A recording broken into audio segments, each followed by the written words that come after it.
everybody. We will jump right into this evening's work session.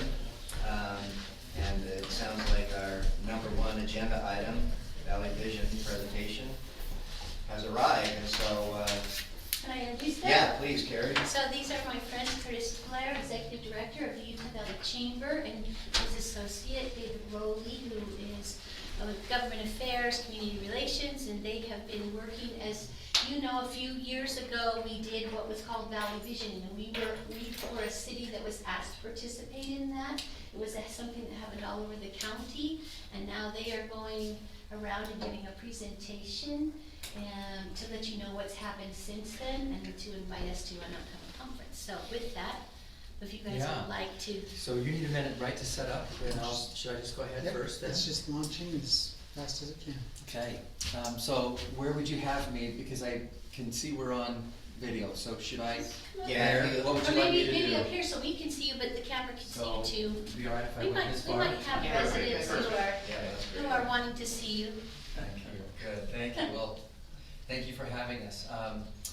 As Carrie mentioned, and it's so nice of her to call us friends and partners in crime with Valley Visioning. That's really sweet that she, there are fewer fine people than Carrie who give their time and their talent. And we take currency at the Chamber in all forms, right? I mean, it doesn't have to just be treasure. It can, and we're so grateful for what she shares with us. And she's not wrong. We are visiting all of our cities in the county to give them an update on Valley Visioning. It's a project that started a year and a half before COVID. It really wound down and completed about 3 months before the pandemic really went widespread. But because of that, everything went into a holding pattern.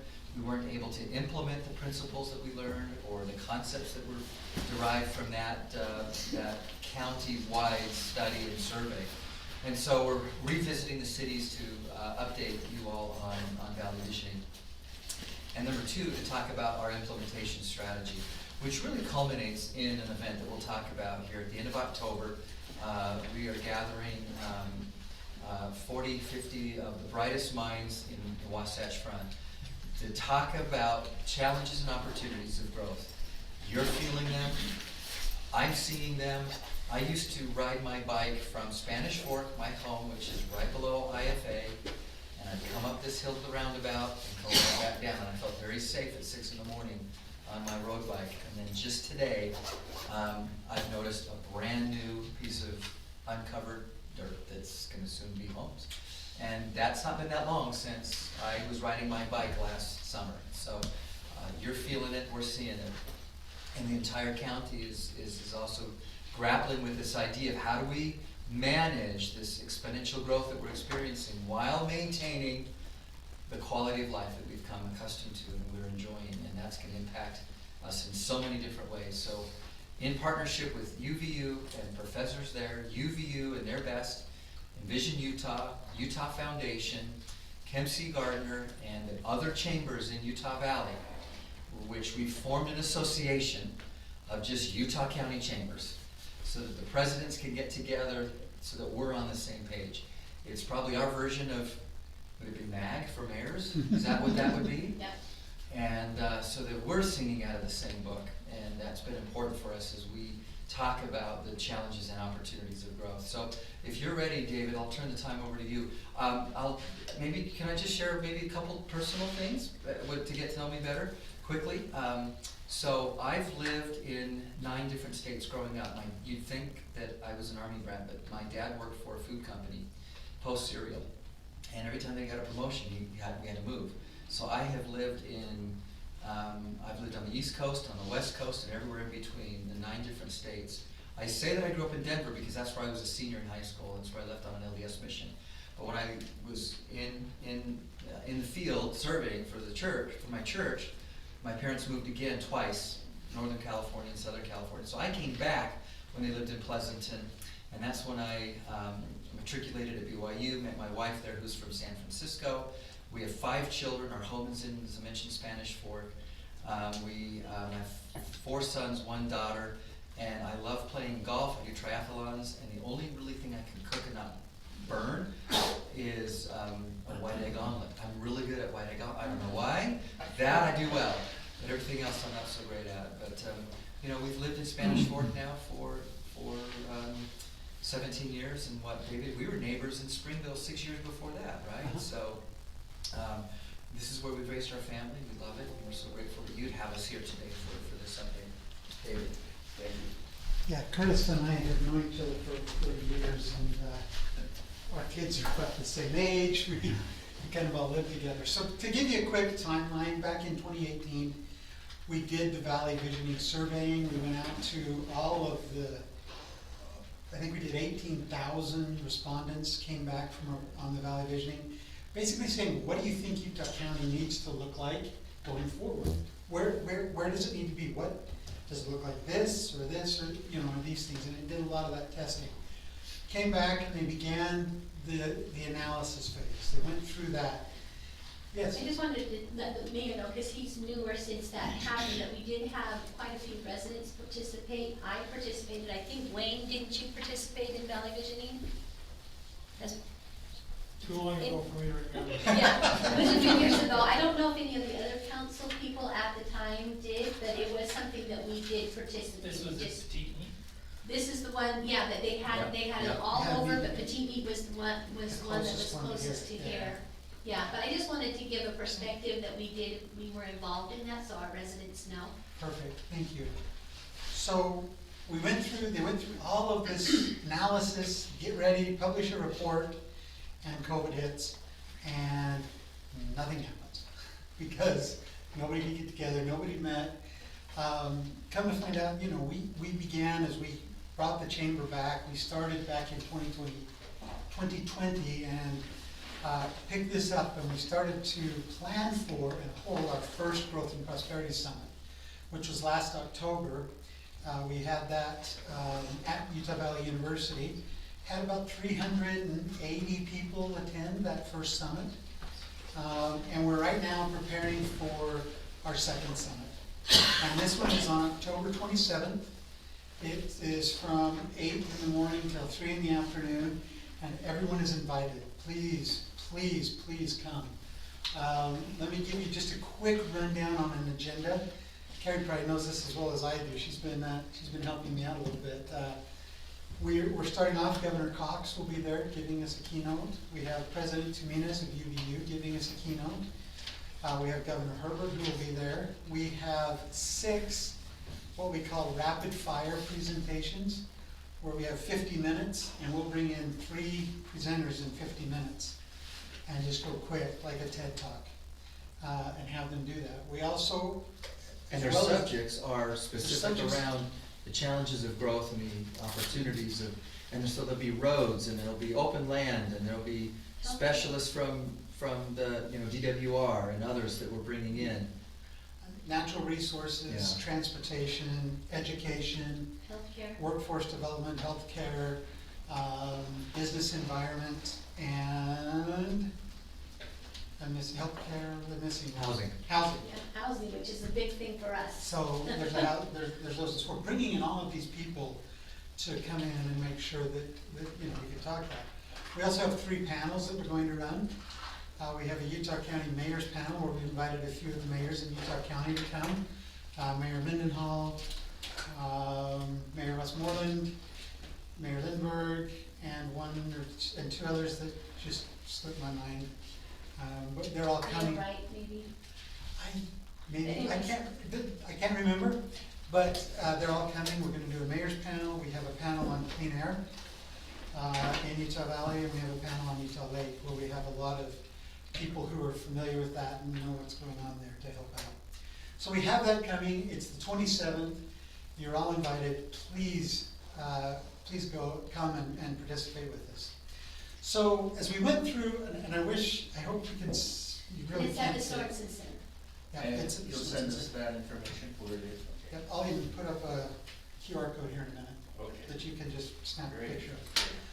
As we looked around at the things that were, people wanted out of this, they wanted to have the open spaces, they wanted to make sure that we kept the quality of life, the people aspects that we had, and education type things. And those were some of the top things that came out of this. And as we delved deeper into that, we came up with those 6 areas: transportation, housing, healthcare, natural resources, and so on. So those are our 6 pillars of Valley Visioning as we go forward.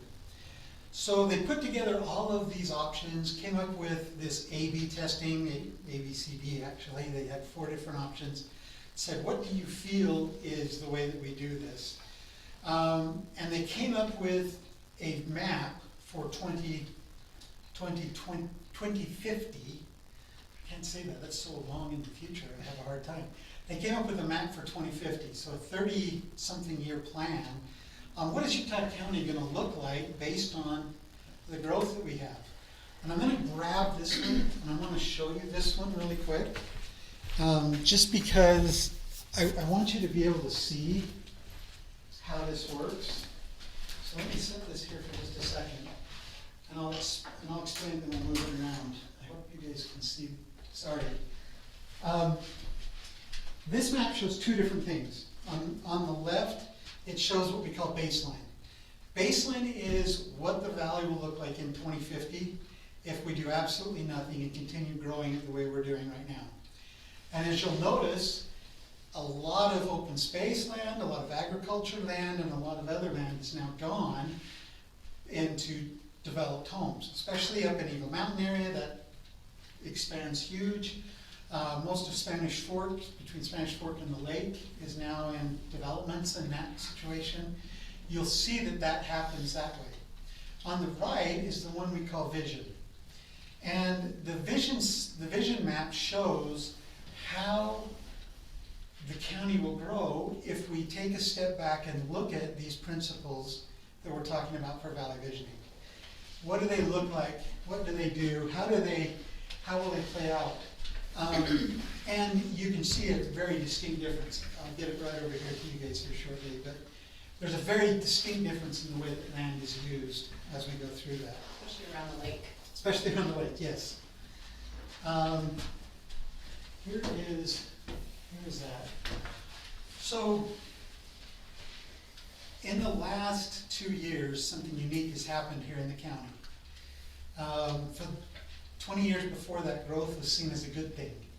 It was bringing in new business, new enterprise, new things. In the last 2 years, that has actually changed. Envision Utah has done another survey, and the majority of the population now feels that growth is inherently bad and is not helping out with where we're at and what we're trying to do. What's that? He said it's a Mac, he's trying I'm to. trying to zoom in. Oh, it's It's okay. I shouldn't touch. no, sorry. It's as big as you can buy. Okay. So, but you can see how that works. So growth has changed. It really has become different. The way people look at things, it's become different. It is a presentation, David. If you want to exit out of it, you can make it a little bigger if you need to.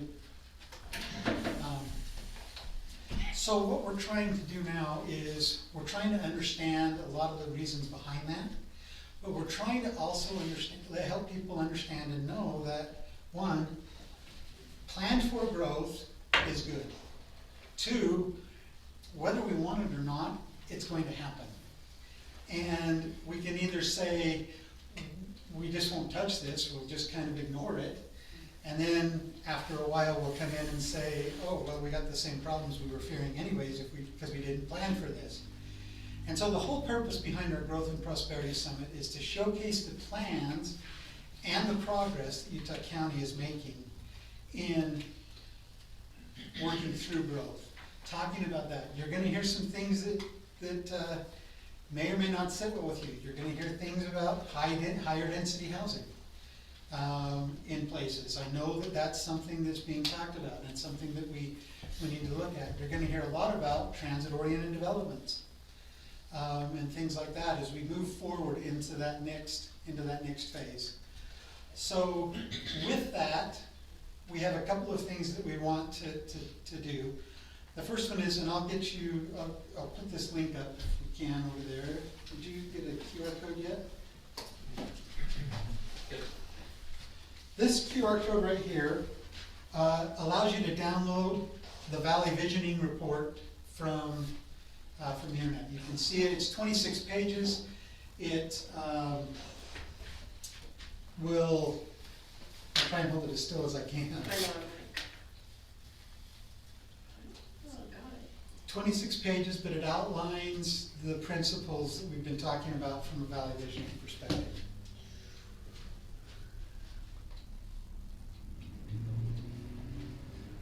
Okay.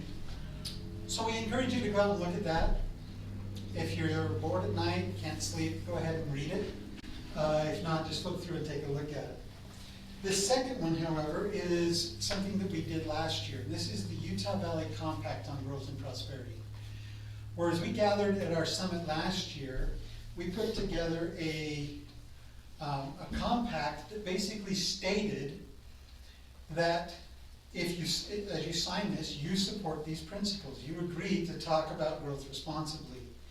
You agree to these tenets that help us make sure that we grow the way that we need to grow, and not haphazardly like could be there. You can also go sign that right there if you want to. You can take a look at it and do that. There's one more though that I want you to look at, and this is the summit. And this will actually take you to the registration link where you can go out and click on it, register for it. We have an early bird special going on right now. Yeah, and we also have codes for elected officials We do. and mayors. Actually, they're in my So bag. we'll, I'll pull what them we out. should do is rather than have you register now, David, we ought to send this presentation It's, and then get the code to them so that they can get their elected officials discount. I actually have it in my bag. I have some Okay. tickets for elected officials. I forgot that they were in there. Okay. And I'll pull those I'm out. just being sensitive to the time because we're at our time. time. So if you But want to that's what send we that. had. We just turn it over for, if you have any questions for us. That would be all. Thank you very much.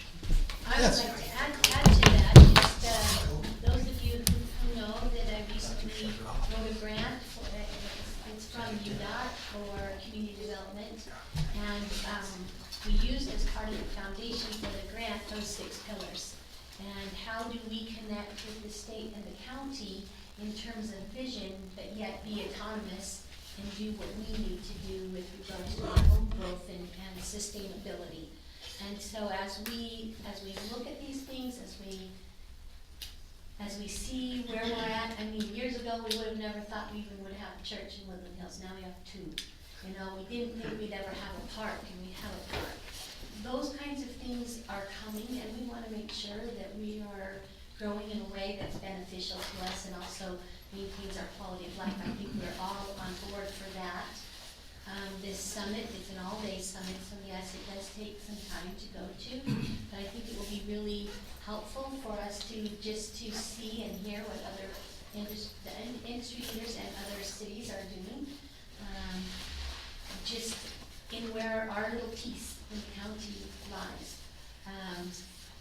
I also think that it's important for us to recognize and help our residents as new people come to town, which it's, you know, for those of you who live at the top, when that was just our meadows that we used to play in, and those of us who are lower down, we had to adjust, right, to let all those homes be built and not be stinky about it. Well, we need to have the same thing with our lands that are undeveloped currently, but do it in a wise way, and that's what this grant money is for. So I hope that you will be able to come and attend on the 27th. It's going to be a really, really great conference and addressing a lot of the issues that have come out, not just from Valley Vision, but also from the metrics that were put in place.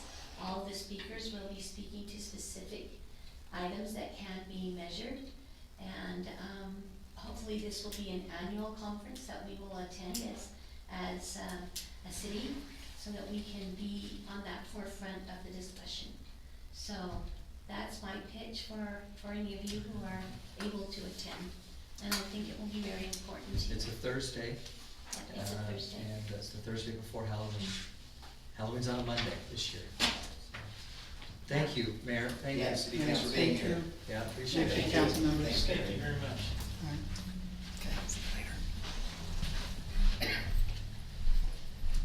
All right,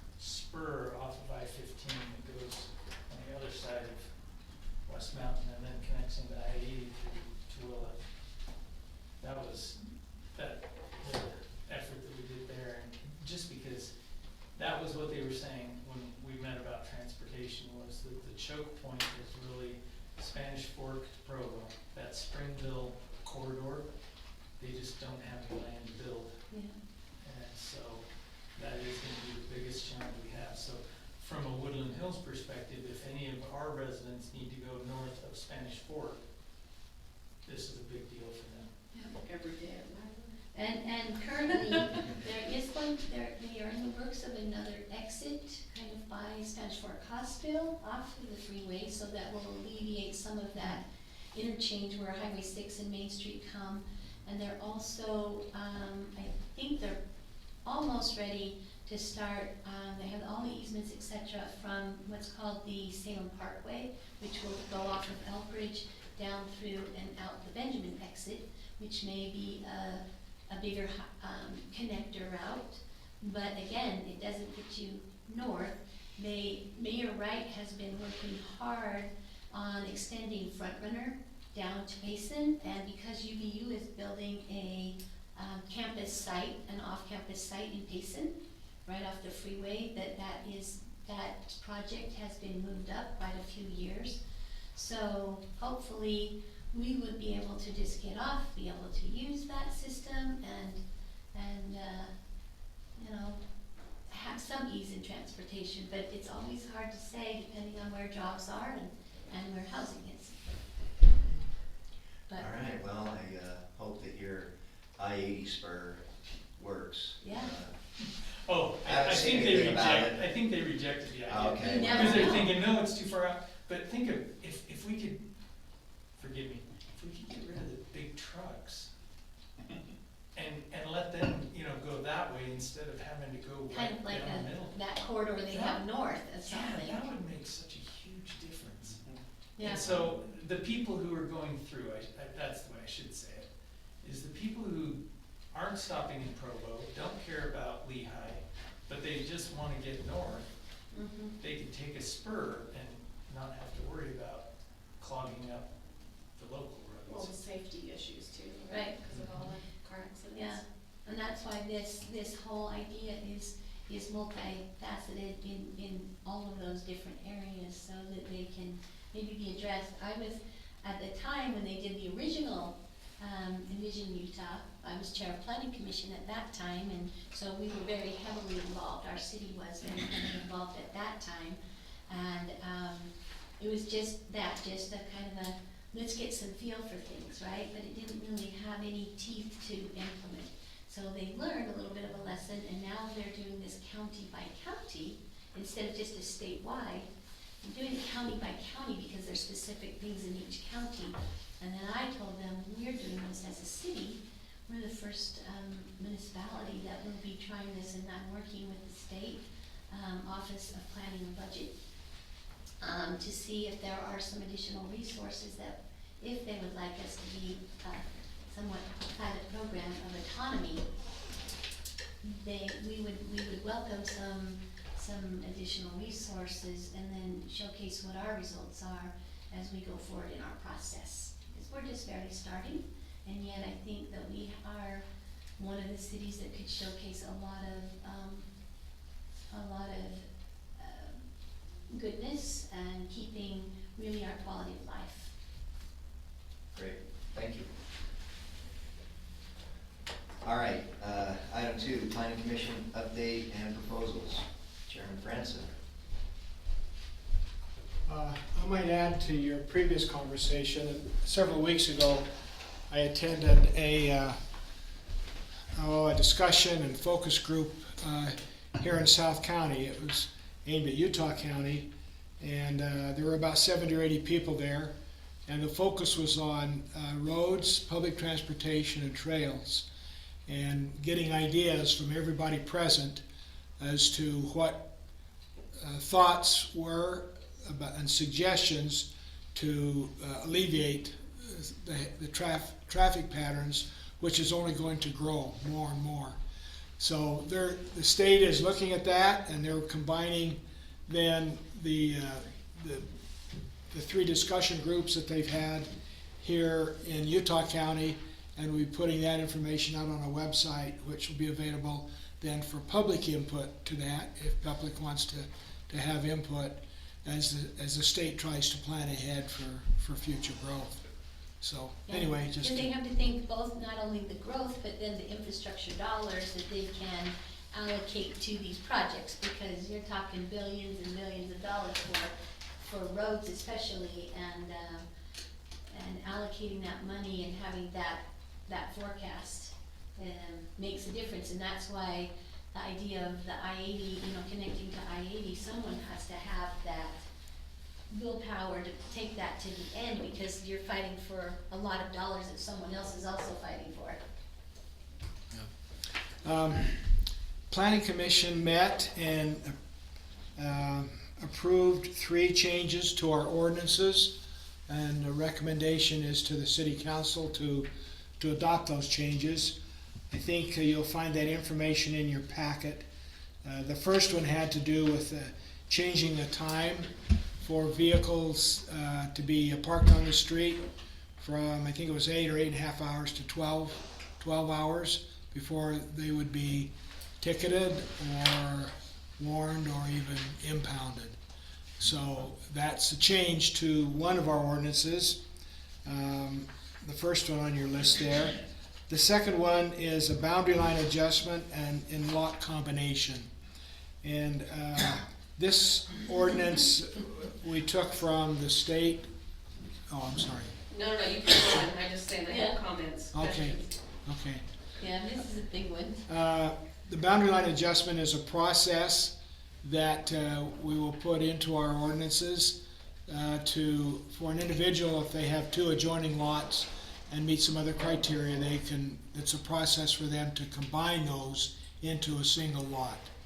So we didn't have an ordinance related to that, and we followed the state code in that ordinance, and our city attorneys were the ones who drafted that particular ordinance. The third one is subdivision improvements before recording of a final plat. In our code, we only had one alternative for a developer to post a bond, and that was a cash bond for work that would need to be done if they want to develop the property before it's recorded.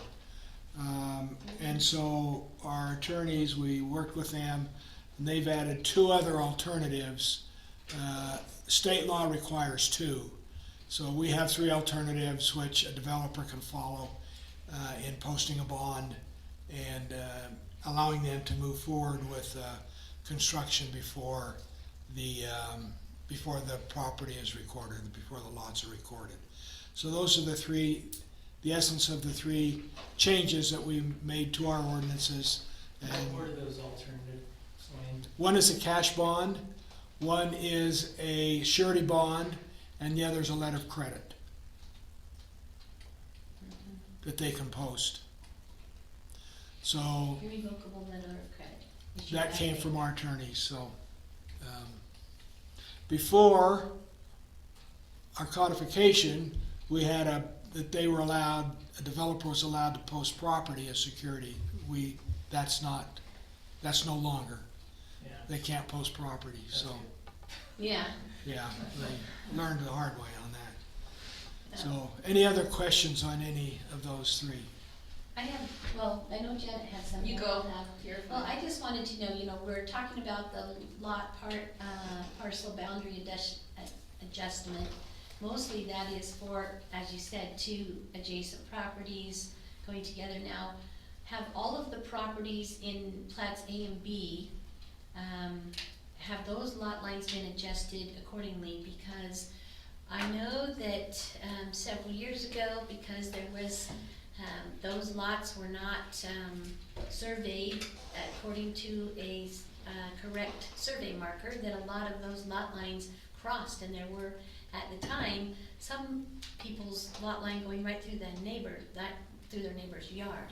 And so we were trying to figure out at the time where those lot lines were, so that people weren't double, taxing and thinking they owned so far over in somebody else's line, because each particular homeowner would submit their site plan based on what was recorded, and yet wasn't actual, it was paper. Have we now, in those 20 years since then, have we come to grips with that? Is every home now secured in their property boundaries so that that's not happening? I mean, this might be a question for So Jody. before you answer that, Wayne, just so you know, this has nothing to do Right. with that. There's no way to do that unless you get a survey. Okay, So, well, that's what I was just wondering, I know this didn't have anything to do with this, it's just that if that comes up in a discussion of property line and parcel boundaries, if that has ever been a discussion other most than. of them, if you I pull up the think county most of them map, had been it has corrected, yeah. Now we're having some people who will be selling their homes and might not have their land according to what the county says, basis on whatever. So And I just was that's- wondering if that had come up to the planning commission yet. We're aware of it, and the city has a bad reputation because of those initial surveys that were done years and years ago. And we haven't had any real issues that have developed about it. I know in another situation, the county, not our county, another county decided just to drop it. They tried to go in there and get everybody together and, okay, you'll take half of this and you take half of that, and it was a mess, and so they just let it go. And if owners of adjoining property wanted to work something out between them, they could, but the county at that time, not Utah County, just decided to let it be, to not So get in the if we- middle of it. If this resident came to us and had that issue, because now they've owned their home for 30-some years and they're gonna sell, and that's an issue, that would be a civil discussion between them, but would we need to do anything as a city to then verify that that's a buildable lot, now that it's smaller than what it's zoned for? No, the title company will have to deal with a lot of that. Okay, so It we all don't depends have on to how it worry. got platted Yeah. and how the city presented it, approved, the city approved a lot there, then the city does have a hand in trying to establish the legitimacy of things. Yeah, But so it just reminded me of that when I was reading this, although I know it's between this other item, but it may come up because we're at that age where there are residents now selling their homes. So the combining of the two lots, that's pretty simple, but, boundary line, do you get very many boundary line agreement adjustments? Cause the county now, it's a fairly new law, but they won't record a boundary line agreement without a survey. So, we've I'm had wondering some if- different experiences with the county I know. where they've done this without us, Yes. without city approval or anything, and it's created problems. Because oftentimes easements need to be abandoned, new easements need to be recorded, and the county doesn't pay any attention to any of that. So with this process, it has to come through the city. Two lot owners can't just get together and decide to adjust their own boundary lines. But what I'm suggesting is, cause what I didn't see on your checklist was that if they want a boundary line adjustment, the county actually does require a survey, but it's not on this checklist for them to get a survey. Then it's probably not in the state code, but the county can still I require. printed it today. And the state code requires a Is that survey? the county, or is that the state? code? State. And they require a survey? Effective 5/4/2022. Okay, I then- printed it. okay. We can certainly look at that and incorporate that. I can give you this, I just looked it up because I've had boundary line agreements that people have brought to me and asked me to record, and the county won't record them without a survey. They bounce them, they will not record them. Is that new or is that old? Since May, Since May. since May, 5/4/2022. and all the new ordinances went into effect. And then the other thing, and it's just a minor thing, but I just would hate to see somebody go through all this process, and something that no one ever thinks about is, when people try to do land swaps, if they both have mortgages on their property, they also have a mortgage on that piece. So that's a big issue too. I just, worked on a subdivision in Mapleton, and, he was selling little pieces to some of the neighbors, and we had to get a partial reconveyance for that piece. And so maybe just for like, when you're talking to people and they're applying, just keep that in your mind, that if they have a loan on their property, that little piece that they wanna swap with their neighbor, it's encumbered and it has a loan Yeah. on it, and they can't do it. So that's something to keep in mind too. Okay, good to know. We appreciate your expertise on that. That's, Well, it is kinda what I do. Yeah, so maybe we should table, the passage of this ordinance until we can perhaps update it. Or you can look, I'll give you this, pass that over, he can have that, I don't need it. I just printed that today. Or we could Or just do you add. I might- Yeah, we could amend it later. Yeah, we we just as soon try to get this on the books as soon as possible so Okay. that it is established in our code. I might share, we had no public comment on any three of these, there, one way or the other, so. That's because they don't know until they take it to Too bad. Janet. What happens is when I get it, they're like way far down the road, and I'm like, well, you have to do this, and you have to do that, and then they're mad at me, right? Because everyone else has told them, great, yeah, you can do it, and then I say, no, you know, you have to do these things, so. We've got one person who's redoing it because he did it the wrong way because that's the way the title company told him to do it. So there's, you know, Well, it's an there's, education process. there's so- different levels of title companies. All the way around, yeah. The one thing that the one principle that I'd like us to follow when it comes to any ordinance, this applies broadly, is if the state has a law regarding it, don't try and copy the state law in our ordinance. Because inevitably what's gonna happen is the state's gonna change it. And then we're gonna fall behind and whatever we had written by copying is going to be out of date. The same thing is true of county.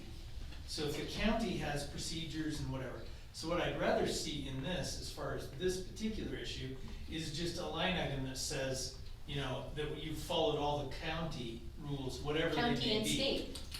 And then that, it pretty much, I realize it's a bit of a punt, but it's also a way of keeping our ordinances clear and clean from all the changes the churn that happens in those other jurisdictions that affect us.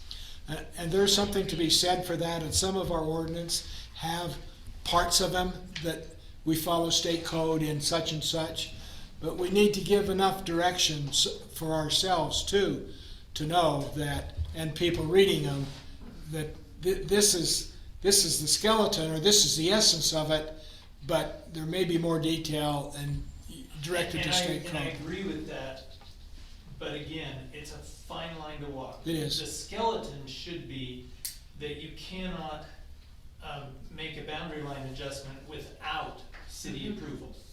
That should be the skeleton. Now, what is involved in that approval? Well, the things you mentioned are going to be considerations, but the ordinance should be a fairly simple ordinance that just says, you can't do this without city approval. Right. And you if you can't- leave it at that, then it gives us the wiggle room that we need to meet the other requirements, whatever. And we can't approve it if it doesn't follow state code. Correct. And when I'm not asking you to change your ordinance, I'm just saying that I just want you guys to make sure that the people are aware of the other things, like that they may be required to get a survey. I just wanna make sure they're aware that that's probably gonna be part of the process. Yeah, okay, understand. Very good. Alright. Anything else? Thanks, Wayne. Okay. Any other comments or questions? Okay, thanks. Thank you. Might be better to say current state. Yeah, current state code. It always changes. Hey Wayne, does that handle people, they've joined their properties and years down the road, they wanna separate them again? Does that have anything to do in that arena? Is it the same? It could, but there's a different process. There's criteria that the state identifies as to this is, if these are the rules you're following, this is what you're doing. If these are the rules you're following, this is what you're doing. So in our code, there's, I think, 5 different things that if a person does, they're creating a potential subdivision, even in dividing their own lot in half. So it's very specific as to the outcome, and the outcome determines then what you're going to be doing with how you're going to approach dividing your lot, if that's what you want to do. Okay. All right, moving on to item 3. We've been presented with a contract with Utah County regarding fire and EMS services. Joe, did everyone get Craig's explanatory note? Oh, I and did, you maybe got yeah, some additional, like, He gave me a speech to give you. oh, excellent. No. Is that what the video is? No, that's something else, but, The video was awesome. talking about, that contract, it's something we've needed for a long time, and a long time ago, Craig got the beginnings of this contract from the county, and he sent it to our attorney through the people that know how to do that, and they never said anything about it then. So county went through their process, and they've now got this contract, and they're going around all the cities and suggesting cities sign it. We don't have to, but there are advantages to us, and Craig and I both recommend we do. You know, of course, it's at the attorney again right now, I was told today. Yeah. So this contract has, and I read quite a bit of it, it's got some really good stuff in it. It details how we act and how we respond when we go to their area and when they come to our area. And the thing that's really respected in Utah, at least, and in our county, is if a group comes to us to help with an incident, they make sure and they encourage us to maintain command of that incident.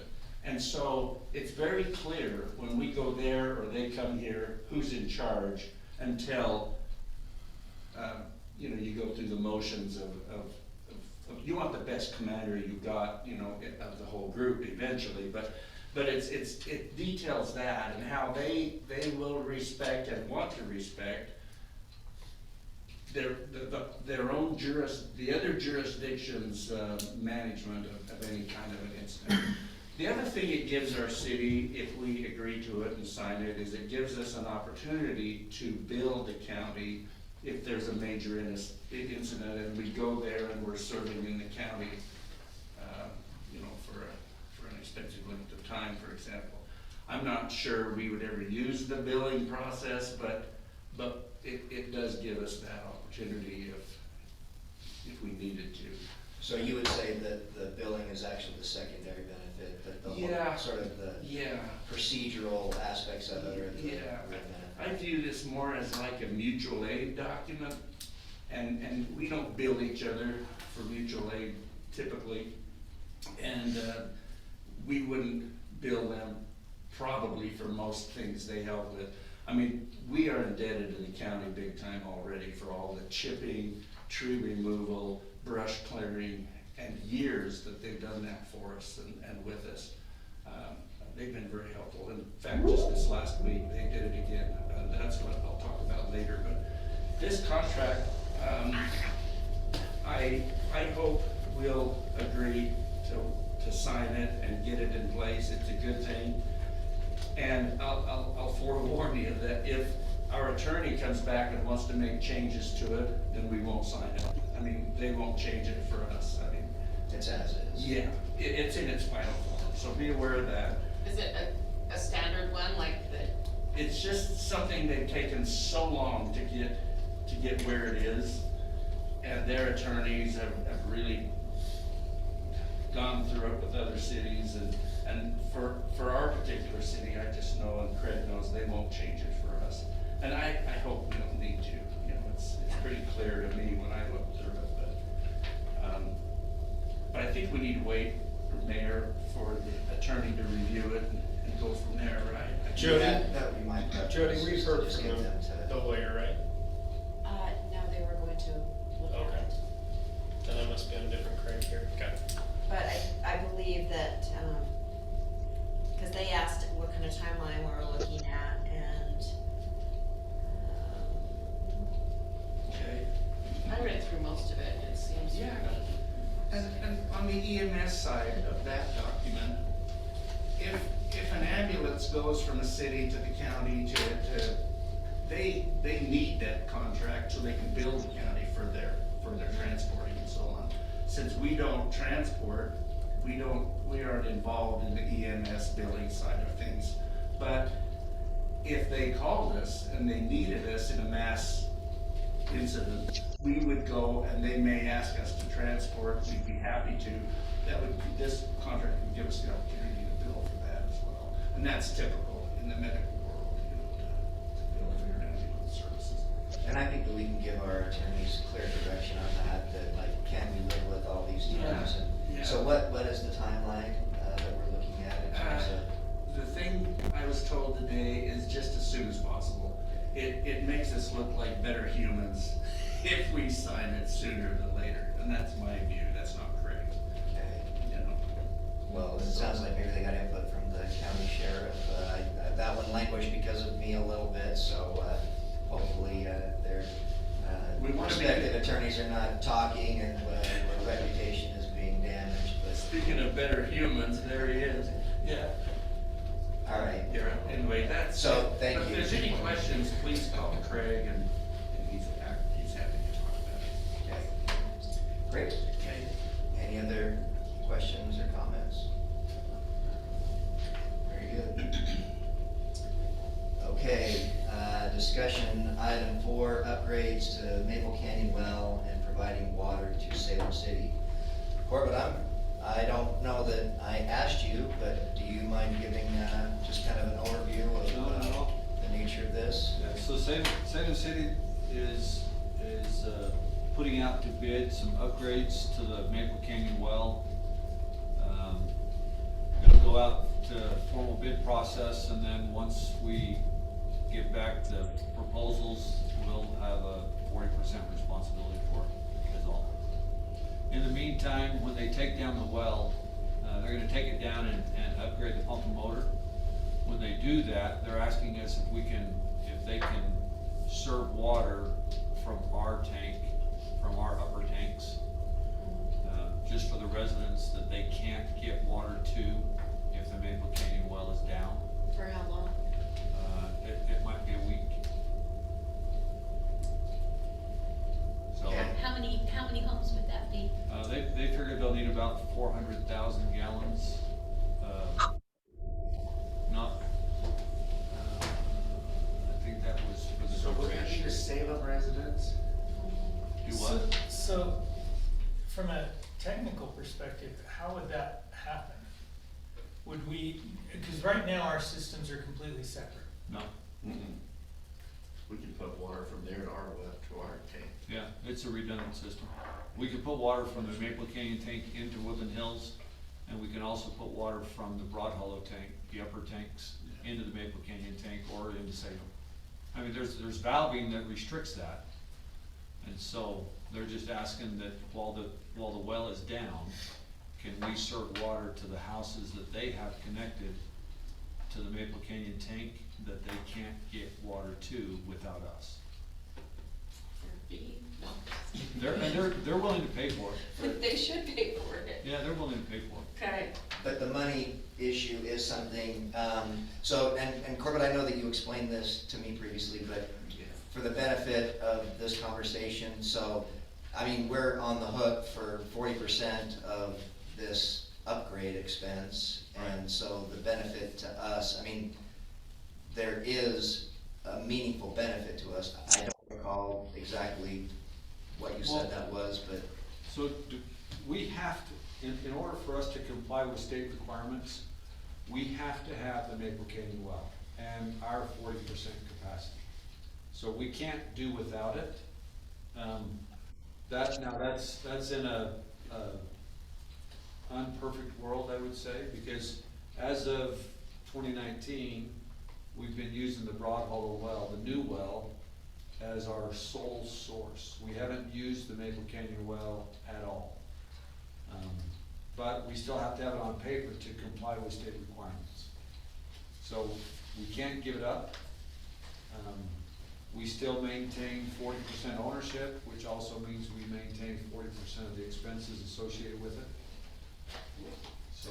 And the challenge in this context, though, is that this is not a 40% item that we budgeted for. And so it's something that is a little bit unexpected, I guess you could say, and the contract, I've reviewed it. I say again, I'm not the city's attorney, but I mean, the language is fairly clear. It strikes me as, I mean, we are obliged to pay this, and Salem really kind of does seem to be able to call the shots on that, and 60%. it's what? If they have 60%. Yeah, they're. Well, I mean, this is just me, but I also think it behooves us to be kind neighbors. I agree. I mean, Salem did a lot for us during the fires, and not just that, but Salem does a lot for us, period. Yeah. So I think, we want to be good neighbors to Salem. Like what? Somebody say something. Oh. That was Zoom. Yeah, I agree with that. To me, it's just it being, the nature of it is, it kind of caught us by surprise a little bit. Yeah, you know? I think what would be fair is for us to ask for even a yearly report on any expected Yeah, expenses that we might need to incur, and as well as the status of that well that we shared between the two cities, so that we could, you know, plan for it a little better. yeah, That Could would be fair. I ask a question about that? yeah, Mark. In our current, I'm not familiar with the contract at all, but the current contract, we're on the hook for 40% of the current production, correct? Well, so it's for maintenance and improvements. Right, so, and but if Salem needs to increase their production by whatever, and does Woodland Hills need to increase theirs by the same percentage? Could we just change the contract to where if they increase the production by 15 or 20%, then our 40% drops down to 35% or 30%, whatever the case might be? It still gives us the same volume of water, but it's a smaller percentage of the total output. I mean, we could I'm certainly just approach bringing that. that up. Yeah, no, It would depend on how the contract's written, because I don't know that the contract is 40% of the production. That's the key. And that's just, I Yeah, don't have a clue, I'm different. just bringing that up for something to look at. If it's 40% of the, you know, ownership of the well, then that would be a different contract than the production values. But I will say that my understanding anyway is that this upgrade is necessitated by Salem having greater water needs because of its, you know, yeah, I mean, it is based on Salem's growth, and so, you know, that's why I don't have it, but that's why there could potentially be some heartburn, like, well, we're kind of bankrolling Salem's growth by us kicking in that 40%.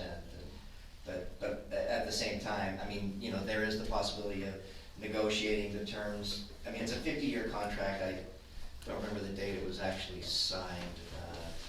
Joey, do you have it in front of you? 1995 or something, I think. So there's still some.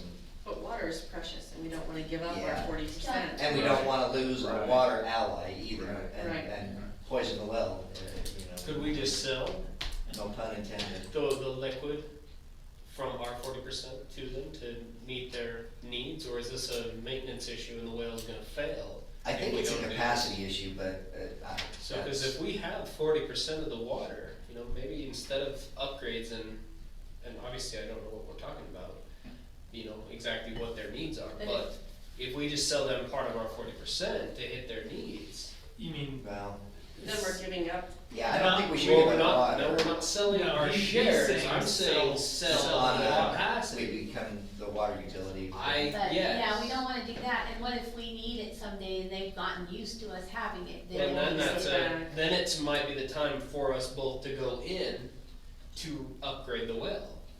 And we can be banking the money, because if their need is what's driving this change, and we're just now being I, drug along, it's it kind of depends on unfair what for it me is, to right? even be presenting their case too, because, I mean, it would probably be best to have Salem's city manager come and explain, cause you're thinking like a business person, That's what I do. which I'm willing to bet this isn't that sophisticated.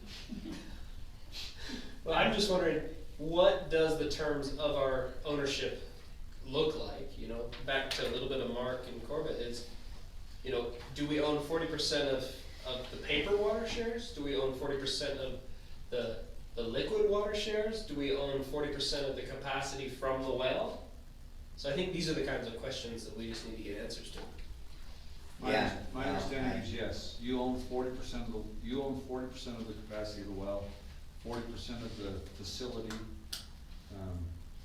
40% of the cost as well. Now, paper water is a whole lot different because we have all of our water assigned to every point of diversion. So, I mean, all of your water is assigned to the lower wells, and you'll never get it all out of the lower wells. But because you're a municipality, you're allowed to list all your points of diversion, or all your water at all of your points of diversion. So if you had to pull all your water out of the Maple Canyon well, you're allowed to. If you pull all of your water out of the Broad Hollow well, you're allowed to.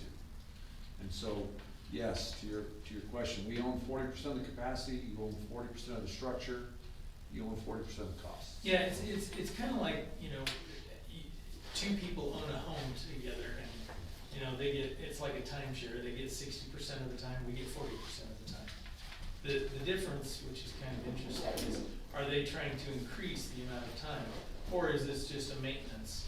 Like, are they just, Yeah. the pump needs to be changed out because it's old? Yeah. Well, I don't think, I mean, I don't have all those details, but nothing's been done on that well for at least 12 years. So it may be as simple as that, and we don't have a bid back either, so I mean, it's pretty premature for us to really be trying to pin anybody down. I would suggest that what we should do is get the bids back, see what kind of money we're talking about, and then maybe have further discussion with their city manager to hear them pitch their case and not turn it unnecessarily into a contract. Yeah, we don't want to Legal battle. nickel and dime our neighbors, but Yeah. we do want to know kind of We- what's going on. Yeah, Mayor, I might suggest not only bids, but maybe get a copy of the scope of work prior to the bids being set out, so we know what they're bidding on. Yeah, no, that's a good suggestion. Yeah, what they're actually running. Their estimate, Matt Marziel, Salem City, he told me their estimate is around $100,000.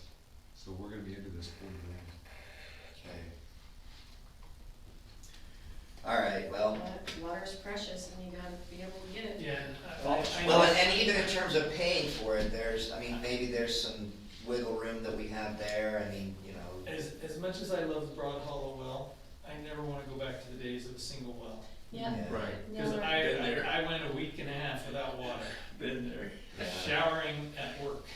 Yeah. So, please, let's always. Err on the side of We water. always have a backup. Corbett? Also a note, they're waiting to do this until we're done outside watering and they're done outside watering.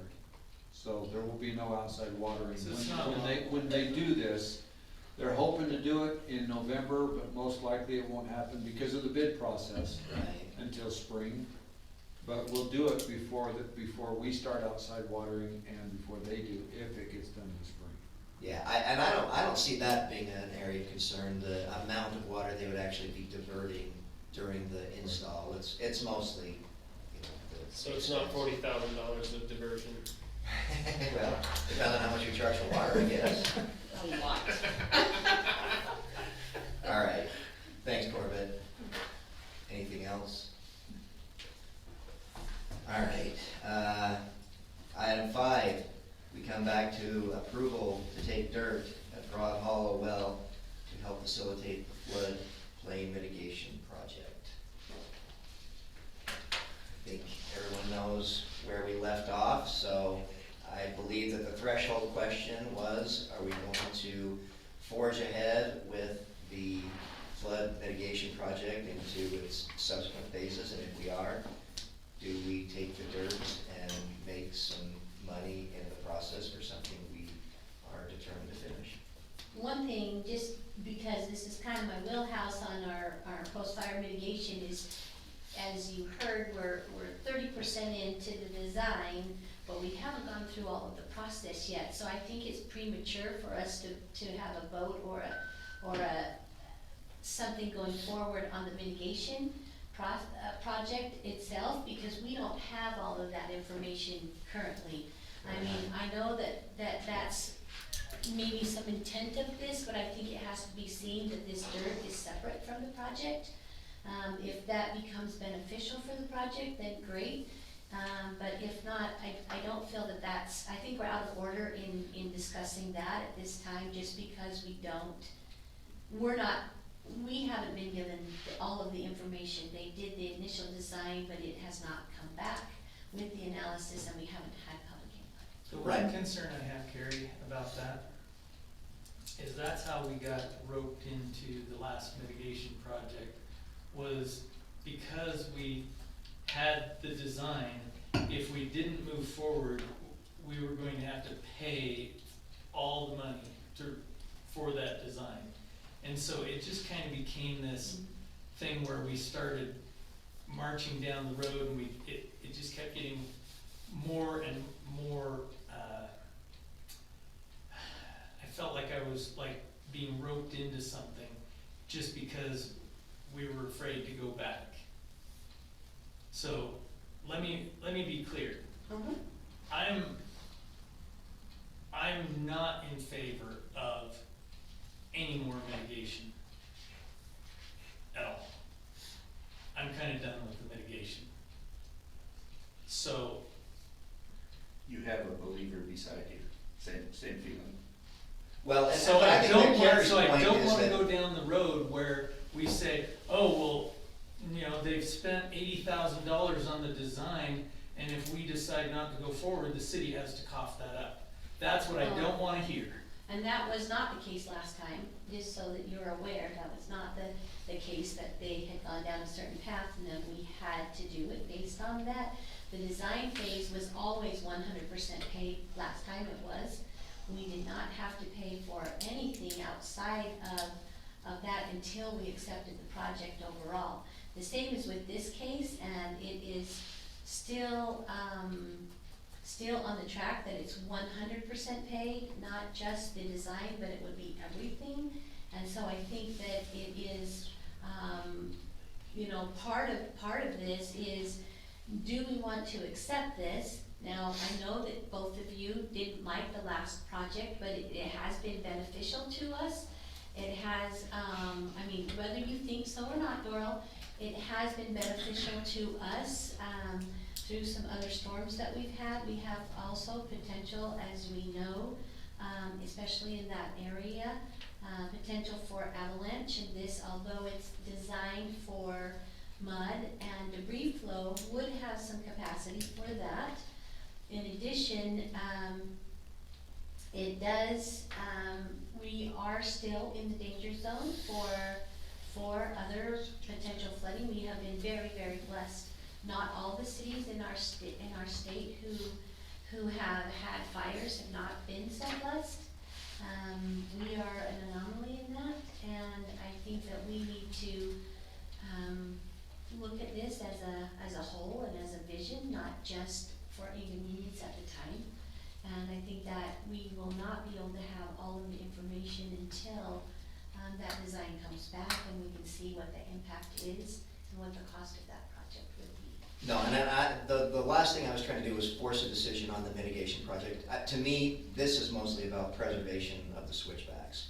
To me, I don't wanna see, I mean, you're the council, you make this call, but I think it would be a terrible decision to bring a bunch of dirt up that we may not use and that may not actually aid. So that's the only reason that in my mind, it was proper to follow that order, because if we need the dirt, then let's get some money out of it. But if in my mind, again, you're the council, but in my mind, if there's a question that it'll just be a bunch of dirt dumped up there, we got a little money for it, but I think we've sold our souls in trashing the switchbacks, accepting that dirt for money. I don't think that's what we're doing.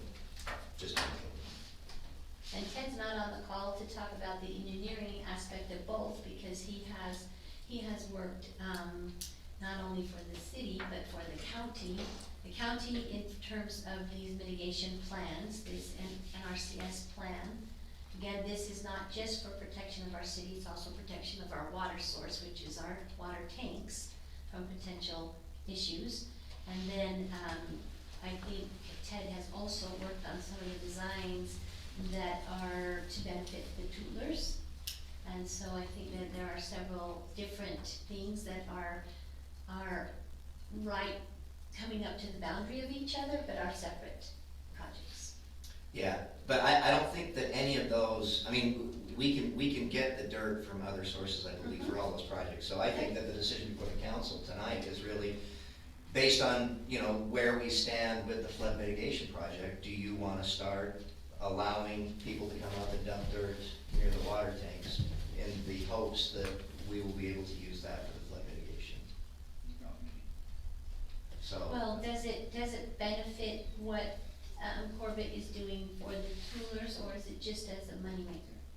Because we have to weigh that ROI between the money making and the damage to the road or to other things that are happening. Yeah, And so absolutely. have we I already don't done think- some sort of analysis that showcases that cost benefit? So I don't think Toolers has anything to do with this, their project. He already has the dirt for that. The dirt's Okay. all there, so this would not help there. I guess for me, it would take, if we take all the dirt up there, and we take the money, I see this as a few wins and a potential loss. One, I still am adamantly in love with the idea of less trucks going down Woodland Hills Drive. Woodland Hills Drive is our most expensive road. It takes the most abuse. It's also our worst constructed road. It has 4 inches, 5 inches of road base, and it should have 8, and because it was designed for a summer community.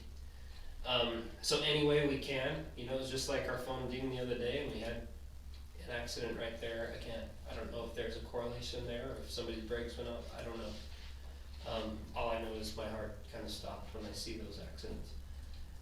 The other option is if we do take the dirt up there, and the mitigation effort does not happen, is there a plan that could utilize said dirt?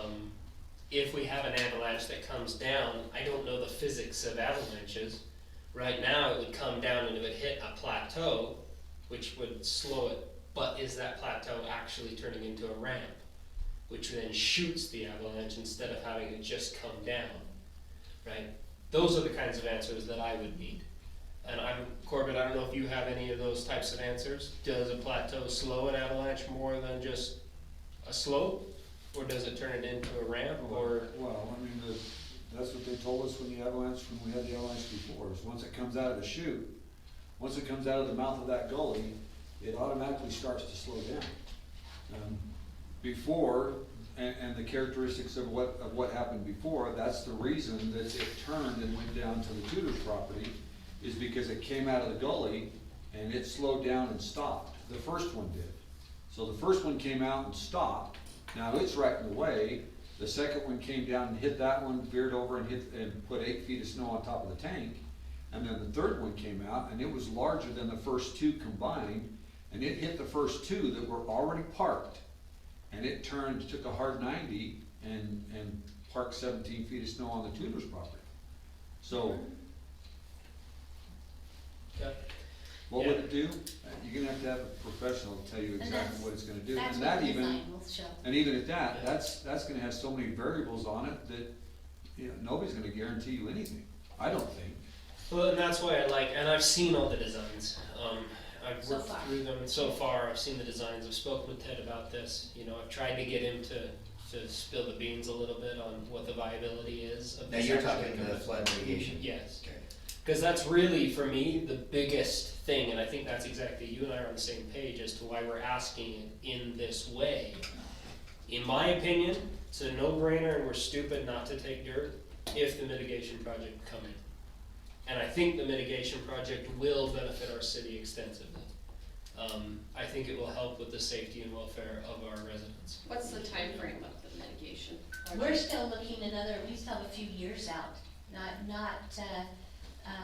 they're just at 30% design, that has to go back and get approved where kind of that initial, place that they're at, and then it has to come back, finish design, finish the environmental impact, then it goes to the public, and after it goes to the public, then it comes back to us, so we're still looking at another 3 to 5 years. No. So then, maybe Ted- sooner? Ted I told- talked to him today, and, To Ted? no, I talked to the county today. Okay. I mean, Ted, last time I talked to Ted, which was longer ago than that, he told me that the approval process could take place by spring of 2023. Yeah, approval for the first phase of the design, the 30%. At what point does the federal government take control and we no longer can dump dirt there? As soon as they approve it. So we've got basically a window between now and potentially spring 2023. No. No. As soon as they approve for construction. For construction. Okay, so that one's You've got- another phase. Another You've got few 30% design right now. Once they approve 30% design, then they will approve 90%.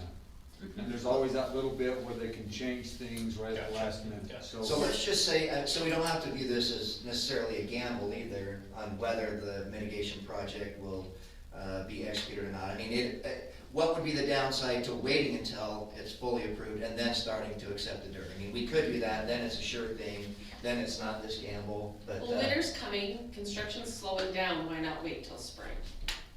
It's totally up to you guys. I know we've got a few contractors that are wanting to dump now, right? Yeah. And so it's just an opportunity cost game. Yeah. I'll throw out there, I thought we had to worry about what the dirt is. I mean, it had to be inspected to see if Oh, it yeah. could even be used. And that's part of it. So that's, It has that's, an keep approval that in on- mind, all right. Yeah, there's a process around how to collect the funds, how to track trucks, make sure nobody unauthorized is, so we can bill contractors per the numbers. So we've got placards and trucks and trail cams taking pictures and, The dirt has the right kind of dirt. well, that happens way before Okay. so they have to get their soil tested, and correct me if I'm wrong. They have to do a Corbett, soil analysis before they even That's good. transport. Perfect. So there's no sand, silt, garbage being done. It's Some kind of hall. all usable. Yeah, we're not gonna. Well, I like your point that it's less heavy trucks going down Woodland Hills Drive. I think that is a valid point in terms of our road budget, which has shrunk in the last few years, and the ability to maybe take a burden off of those roads. I just wonder, can we turn it into something? If for some reason we take dirt, it goes up there and the mitigation effort ends up not going through, could we turn that area into Something else. something that's viable? A new park, Mm-hmm. something, or do we just leave it as is? Like natural But But rubber. theoretically, I mean, there's a lot of things we could do, but at the same time, I mean, I don't see what's been done up there at the present moment as I mean, at least scenically, I don't think it's an improvement. I think Yeah, that it's it's a taken mess. away. Yeah, so I think that, you know, there is a real cost, you know, even if we could use it, even if we could put something on paper that allowed for us to build something, I mean, you know, then there's the question of, do we have the money to build that something, and do we have the will to build it? Completely. So, So, you know, cause I live in Broad Hollow and I hear from all my neighbors, because we all go up to the water tank and over, and it's it's a mess, right? And to access the switchbacks is a disaster now, and I hear a lot of complaints about it, so.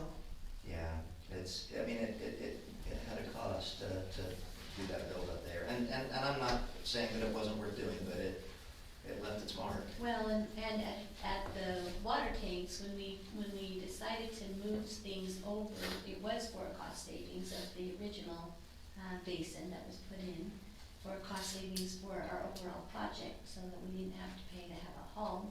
We were also at the time looking at potentially parking lot or something that would accentuate the switchbacks, so that people weren't having to park on Deep on forest. Deep Forest, you know, whether it was for whatever reason, right? Yeah. And that was part of that overall thought process, but again, it was a thought process that didn't ever get implemented.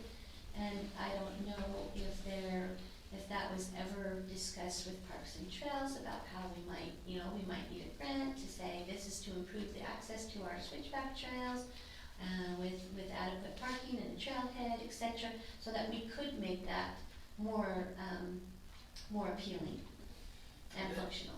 That's one of,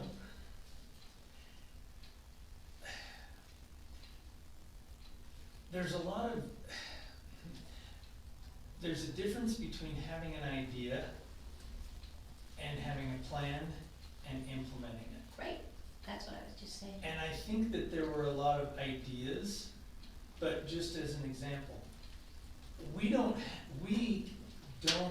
as a city, own an easement to allow any motorized vehicle outside of city vehicles up that road. Not currently. So we can't even let people park. I think Mr. Taylor was looking to change that. And I understand, but again, these are all loose ends that never got tied up. And that's my biggest concern about this and a lot of other things that we do, is that we come up with the idea and it sounds really cool or whatever, but nobody's tying up the loose ends. We actually I'd have rather- an email from, I'd rather work on the loose ends first and get those tied up, and then we can make a much better decision on something like this. But to leave the loose ends out there, just, I don't know, that's frustrating to me. And that wasn't under my responsibility in terms of the project, because it was out of the scope of the project. But I understand what the concerns are and why then it wasn't kind of left the way it was. It was because it was an idea that we, at the time, thought that we would go forward, but there was a change in council and administration and a budget and a lawsuit and some other things that kind of ended up playing top that over this idea. Because it wasn't a priority for the city at the time, and maybe because of some complaints of residents, that has now maybe upped itself a little on priority, but when we still look at the overall city, it's not as high as some of the other things, and so, but it could potentially be if we choose for it to be, and we choose to put the adequate resources and time into it, depending on if that is a city staff responsibility or if it's one of our responsibilities. and I think, could we get the skid steer up there to groom what's currently there? You know, How could we clean it up? make it a little better? Can we? That's the one done hauling salt. I gotta move, every load of salt that comes, I've gotta move it as soon as they dump it. Yeah. Cause I can't get another load in, but Correct. I only got one more load coming if you wanna pick it up.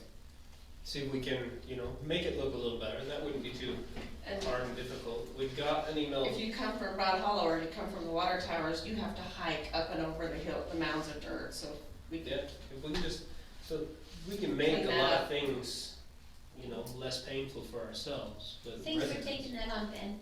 Yeah, I'd be happy to, if I can, you know. You said we.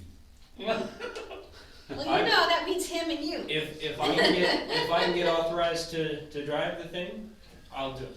I've got lots of skid steer experience, but I'm just thinking, if we can, we being the city in any capacity, whether that's me, I'm happy to install You did this benches too. and, I'm happy to install benches and skid steer, so, but there's many opportunities here.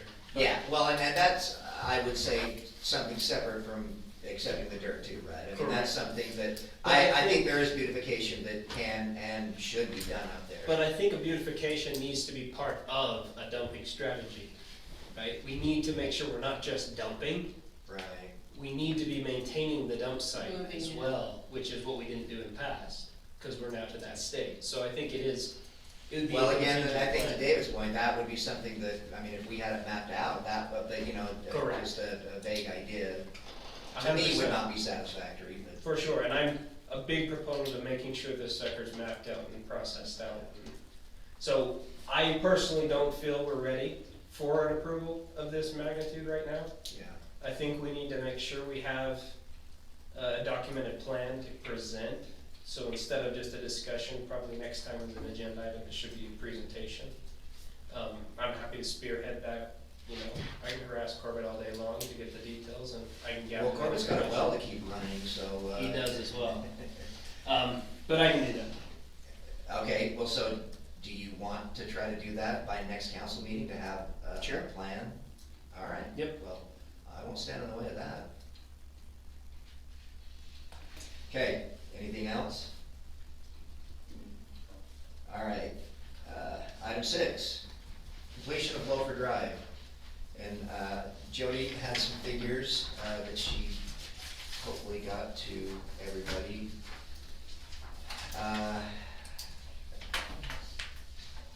Corbett, you wanna kind of give us an overview on this? So the figures that you got are the latest that I got, I think I got those from you, didn't I? Yes. And you got them from Ted, which shows our portion of those improvements at 280,000.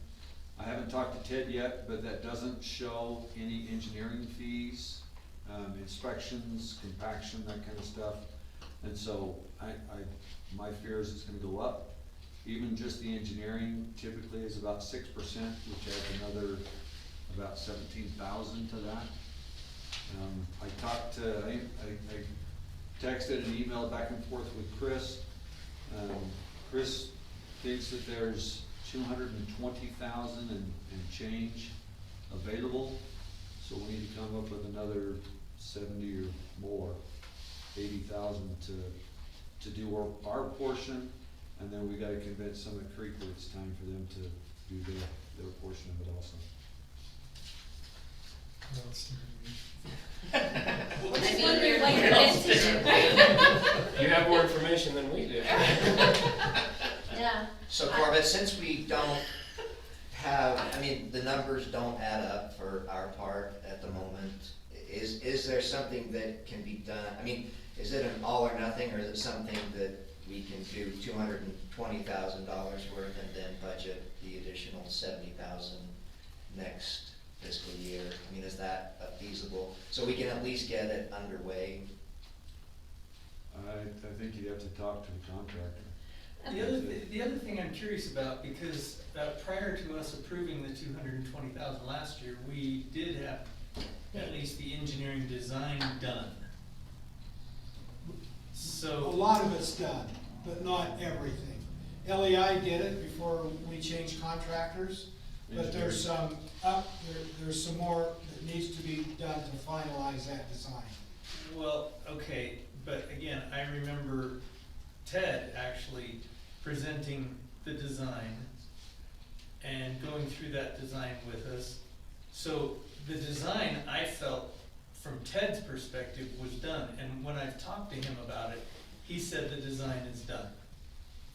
Now, the piece that was not done was, now that it's a year later, he felt like they needed to do some, just some tweaking before it could be put out to bid. But that was where it was the last time I talked to Ted. I have that similar type of recollection, Dave. And Corbett, can you remind us how many feet we're talking about on West Gopher? 150, 150 feet? I think. Our portion is 150 to the property line between Villages at Woodland Meadows and Summit Creek. One issue that's kind of open-ended right now is how to address that collapsed culvert. And the cost versus alternatives can be significant there. So that kind of needs to be more fully explored to see what the preferred way of dealing with that is. And that could affect the overall budget then for that part of the project. Okay, so then,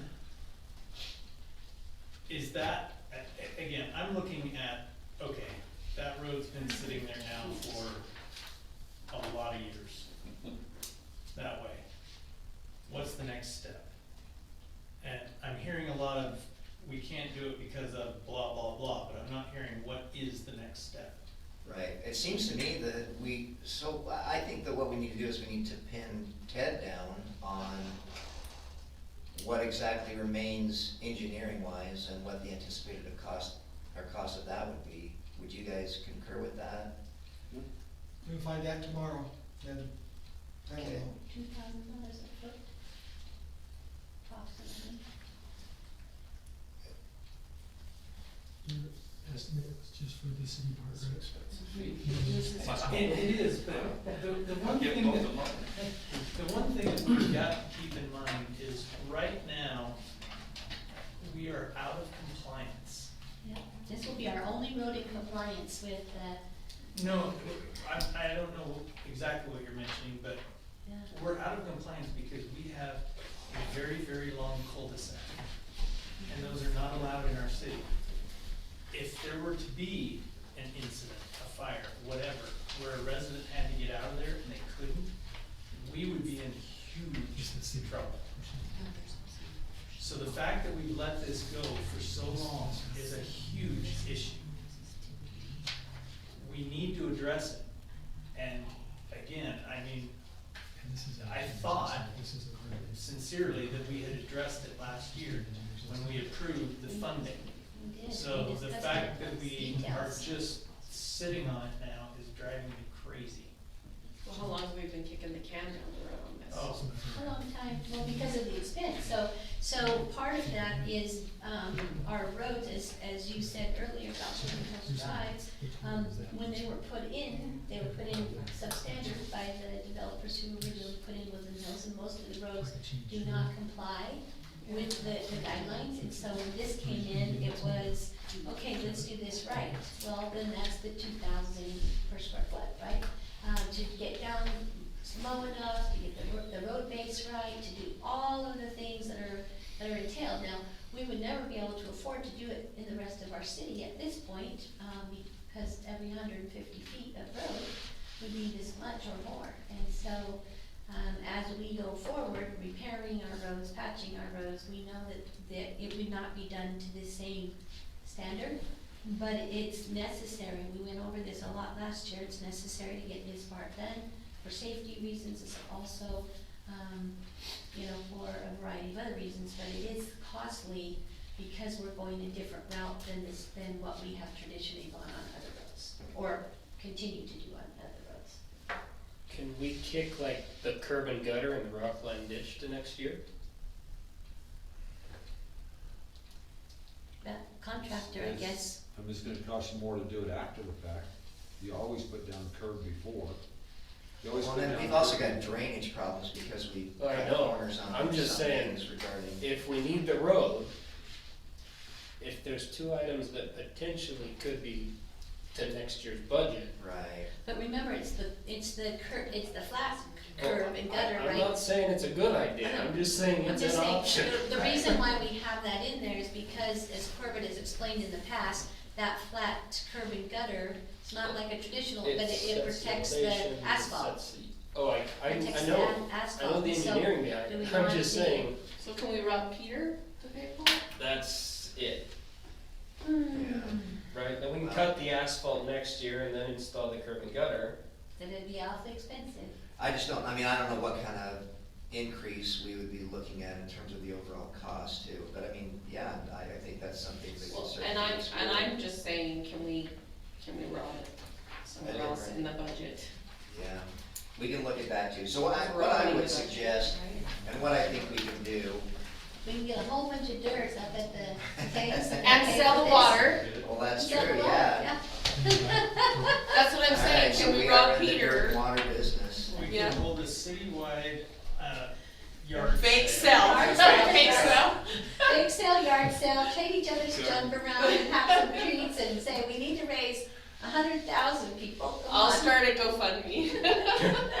So Corbett and Wayne, would Oh, you where's both that? concur that we can pin Ted down on some numbers and then, we can have final numbers at least, and then we can talk to Chris You fight about Ted. if we can finance the whole thing in a single year, and then if not, then the third step would be to talk to Ted, I would guess, about if there's a way that we can do this in a series of steps that will allow us to at least get it underway. Jody?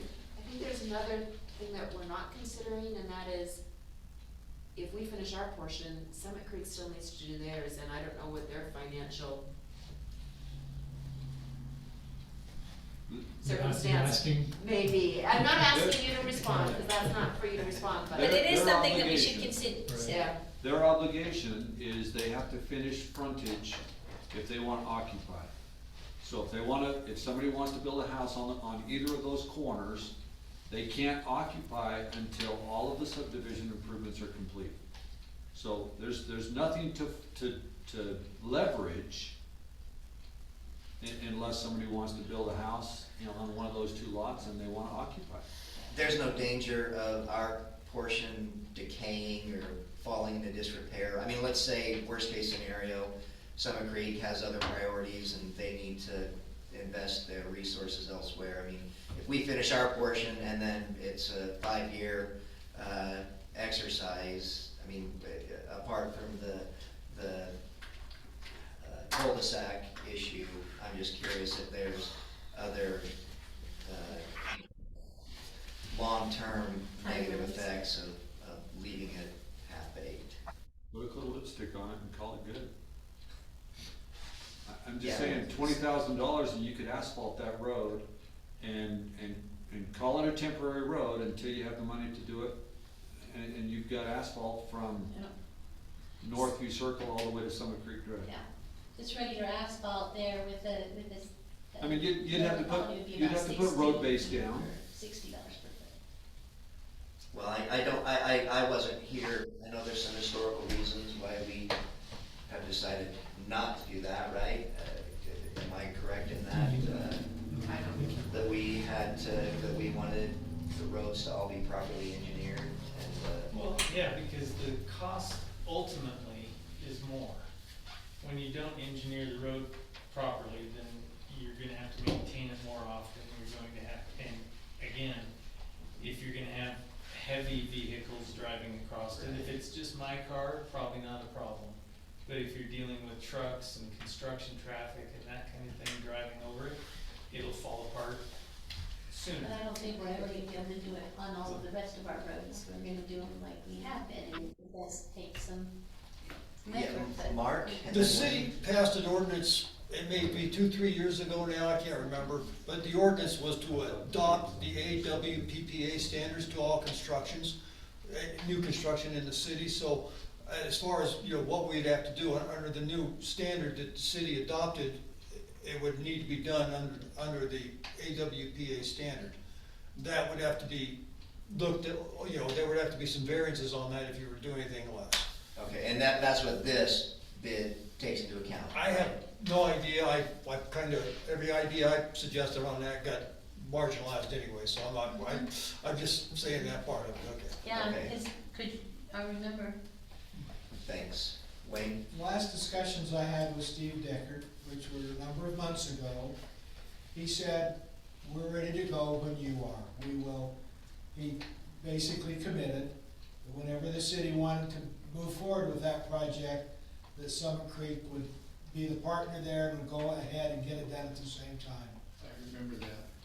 Well, so this is what I would suggest then. So I would rather do it right if we can afford it. So I would say plan A should be, let's see if between robbing Peter to pay Paul, so to speak, or maybe spreading it out a little bit between 2 budget years, if we can do it as it's mapped out in light of the engineering costs. And then if it's just not feasible, then to make sure that we get compliant, maybe we can do a sort of a second tier completion and just take that, I guess. Yeah, I mean, again, Chris is on the line. Yeah. So, not last council meeting, but the previous one, we had also talked about there being some funds left over in an area of the budget that we could move towards the roads as well. So. I do have some concerns. Legal expenses are mounting fast. Well, and we also have other road issues. I mean, 150 feet of all of our 13 miles or whatever is a very small portion, and we will have other road issues come up between now and the next budget cycle. So I don't think we should spend it all Yeah. on one section. I mean, unless, Chris, if you've got an answer on that, I mean, I don't know that we have to have an answer necessarily. No, I can get you 25,000 right away because we were going to pay an extra 25,000 on the loan for this, and the 220,000, a chunk of that is from this loan that the council got 2 years ago. So really, we don't have to pay the extra 25,000 this year and move it over to help alleviate some of this. So that gets us 25,000. How much are we short? Roughly? Like 90 or so. 80. Yeah, it's gonna go over 300. 150, Yeah. yeah. Do I hear? 25 and 90, I guess. We're saying 297. 297. Okay. So if you've got 245, you're still short 52,000. All right. Well, Chris, can you pull another 52,000 out of the air? That's a big bake sale. Well, I Just was gonna the say we could sell attorneys. some of our kids, but you know, we're all empty nesters. Oh, except for one of us. My- I have two. My Okay, well, kids are not up. What? There's probably days that you might be willing to sell. Ooh, you got teenage boys. Yeah, mine are still cute. All right, well, Dave, we will keep this just as a standing item on the council agenda, so we can make sure that it's Yeah. moving forward, If, so. if we can get a better idea from Ted where the engineering sits, I think that will help us get a much better number. Recognizing that the project would still have to go out to bid, Yeah, and that's really gonna be the real number. So even with Ted's additional information, that's not gonna get us all the way there. But again, I just feel strongly that we've gotta start saying, what's the next step? yeah, And move it forward. I agree. I think also for me, I'd love to know who's kind of project manager on this, you know, who's taking care of the budgets, the numbers, you know, within Well, the as for staff. or roads, I whatever. think it should be Volunteer, those right on there. roads. Well, What that would falls be for me, engineers? Yeah, but I meant for, as a council assignment, I think it so should it would be. fall on me then, but really, you know, who's there making sure we don't repeat what we did with the fiber install? Where there was things that fell through the crack, or fiber lines not as low as they should be, yada, yada, yada. Somebody who just owns the project, right? And I vote it's not Jody. Cause she's Well, got it. that goes to our engineers, our city engineers. They have the expertise, they have the knowledge, and what's supposed to be done, they're gonna be approving the plans. If And we're they paying want to them. own it, then great. Yeah. I just want somebody who knows it's their job. Just Yeah, no, clarification. Just remember, there's a cost that comes with that. Cost of owning it, we'll have to pay them. I mean, even when we do it in-house, there's still a cost to it. Of course, but there's a bigger cost by not having somebody look over Yeah, it. by leaving it undone, or So- underdone. Yeah, All right. Well, we'll have some discussions with Ted about that and advance the issue.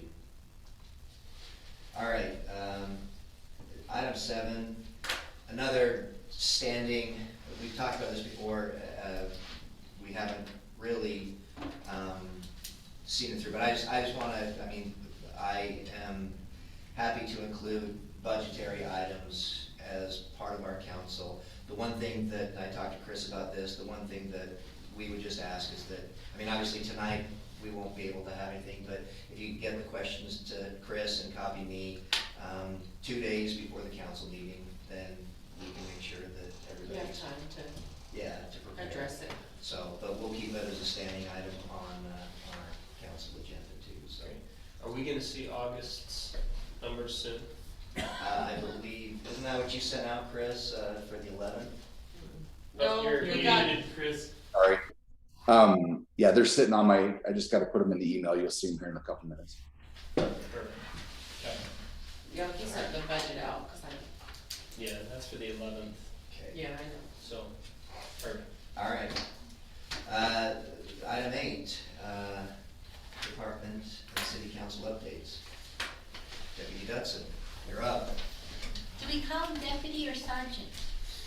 So did you get About the that. promotion? They're still debating. They've been in closed doors for the last 2 days. I asked I've him. heard that my name is in the top pick, but I did too. Great. I would rather stay in the contract cities, and so just so you guys are aware, I've gone to our financial person and said, give me some numbers that I can get back to the contract cities. So if we could push a sergeant position over the contract cities, which I think would be very important to the cities for commitment. I really, really do. And you'd have a deputy or sergeant last longer in that position than every 6 months or something like that down the road. But, so they're running some figures. I think from what I told you last time, when I ran it, it would be about a $4,500 difference than what we signed the contract for.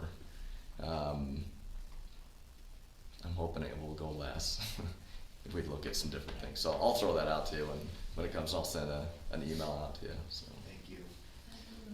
so we're seeing, yeah. To have consistency for, all of the years that we have been contracting with the county, you just finally get some report and then they move on. Yeah. And finally get some report, and we have to retrain and reacquaint ourselves and redo all of the things because it moves so quick. So it seems quickly, every year and a half, somebody new, and I would Sergeants appreciate for some life. consistency. Right? It's a for life assignment? Unless you mess up, yeah. Well, Then you're your demoted. assignment- Your assignment to us. I would It's a encourage, life. if that happened, I would just say, let me stay here until my career's finished, so. And that would be. All right. And that could be for sure 5 years, but it could be longer, so. We'll see, I'll keep you informed. Guarantees.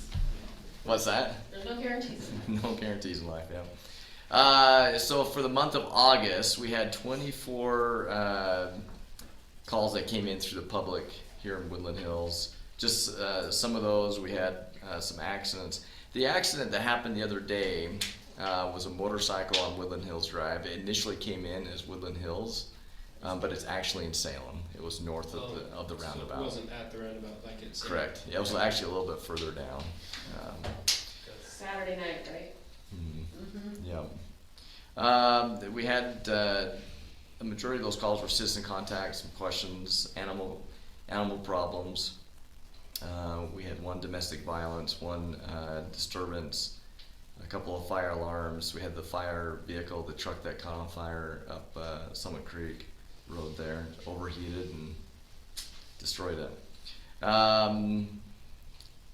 Couple of medicals, 2 suspicious calls, a threatening suicide. The threatening suicide actually ended up just someone was mad and said something, and someone thought it was threatening suicide. I talked to them, they were like, no, they're just upset over a situation. So, couple of traffic offenses.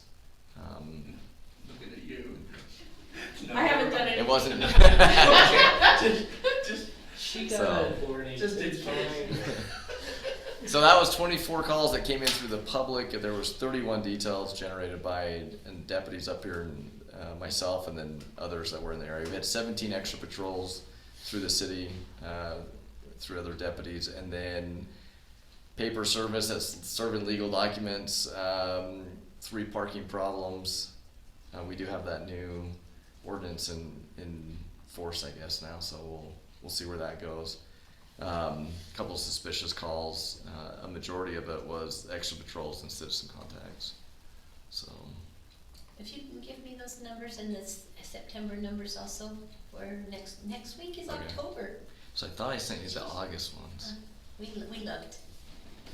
Yeah, you were here and I sent it to you. Maybe it's the Oh, September one. unless your email's having issues again. No, yeah, might be, yeah. And then another thing that Kicked out. I know last time we talked, I talked about having you guys come on a ride along with me. Yes. And we'll set that up. But the other thing I also thought is, I don't know if you guys have ever seen all the services that the sheriff's office provides, and I don't know if we can do a field trip or a training with the mayor and city council members.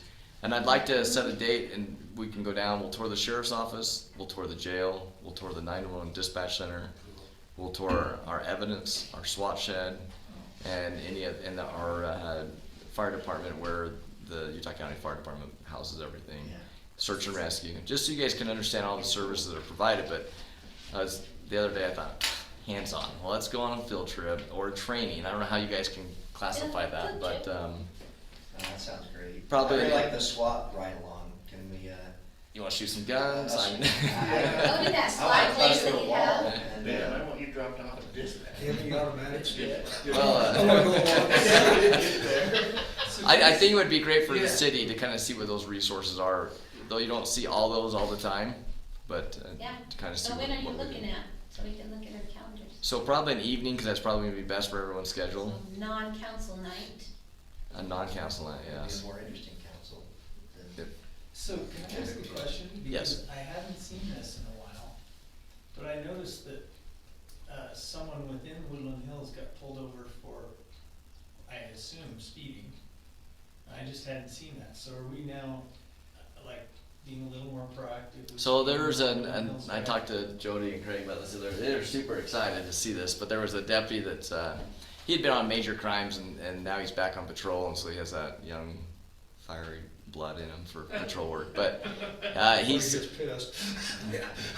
he's a really nice guy. But he just said, "Hey, what can I do?" And I said, "Come up to Woodland Hills and run some traffic." And so he sat out here, and he was stopping people left and right. But he was up here early in the morning, on the way down. And like I've told you, with our recordings that we have, the fastest times of speed is between 7 and 9 in the morning and 3:30 and 5:30 in the evenings. Oh, school. That's when Janet's gone. Mm. So everybody's going to work, coming home from school, and Sunday morning. I think it's Down Woodland Hills Road. reserved. No, for what it's worth, that's awesome, thank you. And the only thing I would say is, in addition to Woodland Hills Drive, Summit Creek Drive. And I've been going up and down Summit Creek Drive. I know Ben had asked, and I don't know what it is. I don't know if someone is radioing ahead of time. Oh. Because I'll sit there, I'll go up and down it, and no one's going more than 5 over. And I'm like, But I know we're all seeing it. Text going on, 'cause there's not a lot of them. Yeah. Because I came in here, I sat out in front of the fire station the same day that other deputy did, not knowing he had come up there that morning. And everyone was like slow, and I came in and asked Lori Thomas, did you guys send an email out saying that was in town? So. Now, Deputy, have we started a new list of fines and fees to put into the system? Have we, or do we have more going through the system right now to be putting your... For like city ordinances and that? Yes. No, we stopped at the ones that we initially looked at and figured that was probably good for right now. Okay, do we wanna get the next batch up and running and put them into the system, or am I just too anxious to find people? Do you identify I don't have an opinion about that really. Yeah, and- So, just to identify the next batch and... Because you got to look at those And then maybe- criminal bases, criminal law versus the civil. So more of a civil, if a city, more civil or city-related ordinances, that would be more of a code enforcer. That, Which is great. that we need. So probably not then, okay. We might have So met all the ones you would. for right now, I think the ones that we have in there, I think, are the ones that we usually have had issues with in the past. Perfect. So. Okay, I'll throw some dates out to you guys, and we'll see if that works. Yeah, I think that'd be a great idea. Okay, awesome. Thank you. You're welcome. Okay, Corbett, you're back up with Public Works.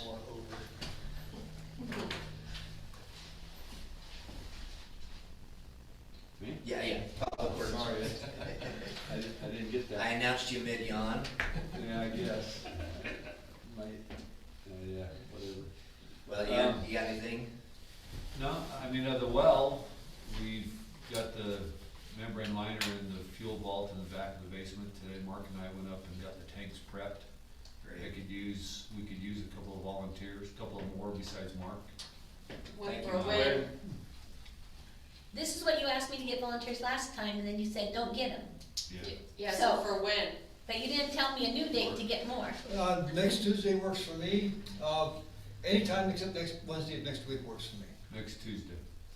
So next Tuesday, the 4th of October. Okay, whatever it You is. need volunteers. I need October 4th. 3 counting Mark. So I just need Need 2 two more. more. Volunteers. Any more than that, I think we'd be tripping over one another. Yeah. So just 2 volunteers that can work what time, last time it was like 8 to noon, what are you saying time? I'd rather plan for the whole day. Okay. Just, I mean, we gotta take the door off. How to get strong the do they tanks have to in. be? I mean, cause we're talking about empty nesters that are home and retired now, if you're staying all day. If they can run a drill, an impact driver, or, Okay. you know, something like that. I mean, not that I'm Not- discounting we're not all gonna retired manage. men, but, Really, it's just somebody with a 44 chest and size 6 hat? We're not gonna manhandle anything, it's all gonna be with, you know, with winches and equipment, Okay. so. I just wanna make sure those that volunteer are qualified to do whatever Somebody we that need. feels like they can go up and down the ladder 8 or 10 times, Okay, you know. okay, we can ask.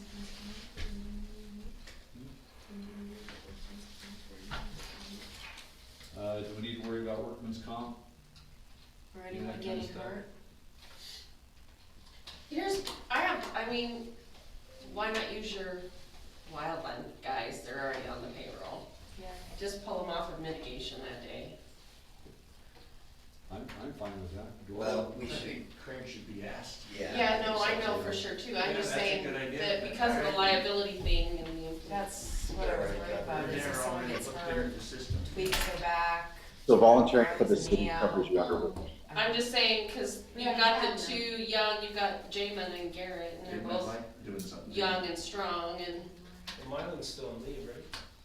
I think that's already scheduled for fixing. I mean, we can talk to Oh, he's gone Craig. already. I'm just saying for the insurance and workmans and all that. He thinks he's gonna go It's back for to work like water, the day right? after his For surgery. I'm like, water, no. we would use to fight a fire, so I can see a connection. I'm sure Craig can, but I can't. Volunteers are covered under our workers' comp. All right, so Volunteer you're Volunteers to city. Oh, okay. Thanks, Chris. So, my preference would be to have volunteers that and keep the mitigation guys. It's like, wait, mitigating. where'd that come from? Okay, all right. Janet, can you get a couple of volunteers for next Tuesday? Yeah. Carrie can't, Carrie. Yeah, we'll figure it I'll out. figure it out. All right, so Okay.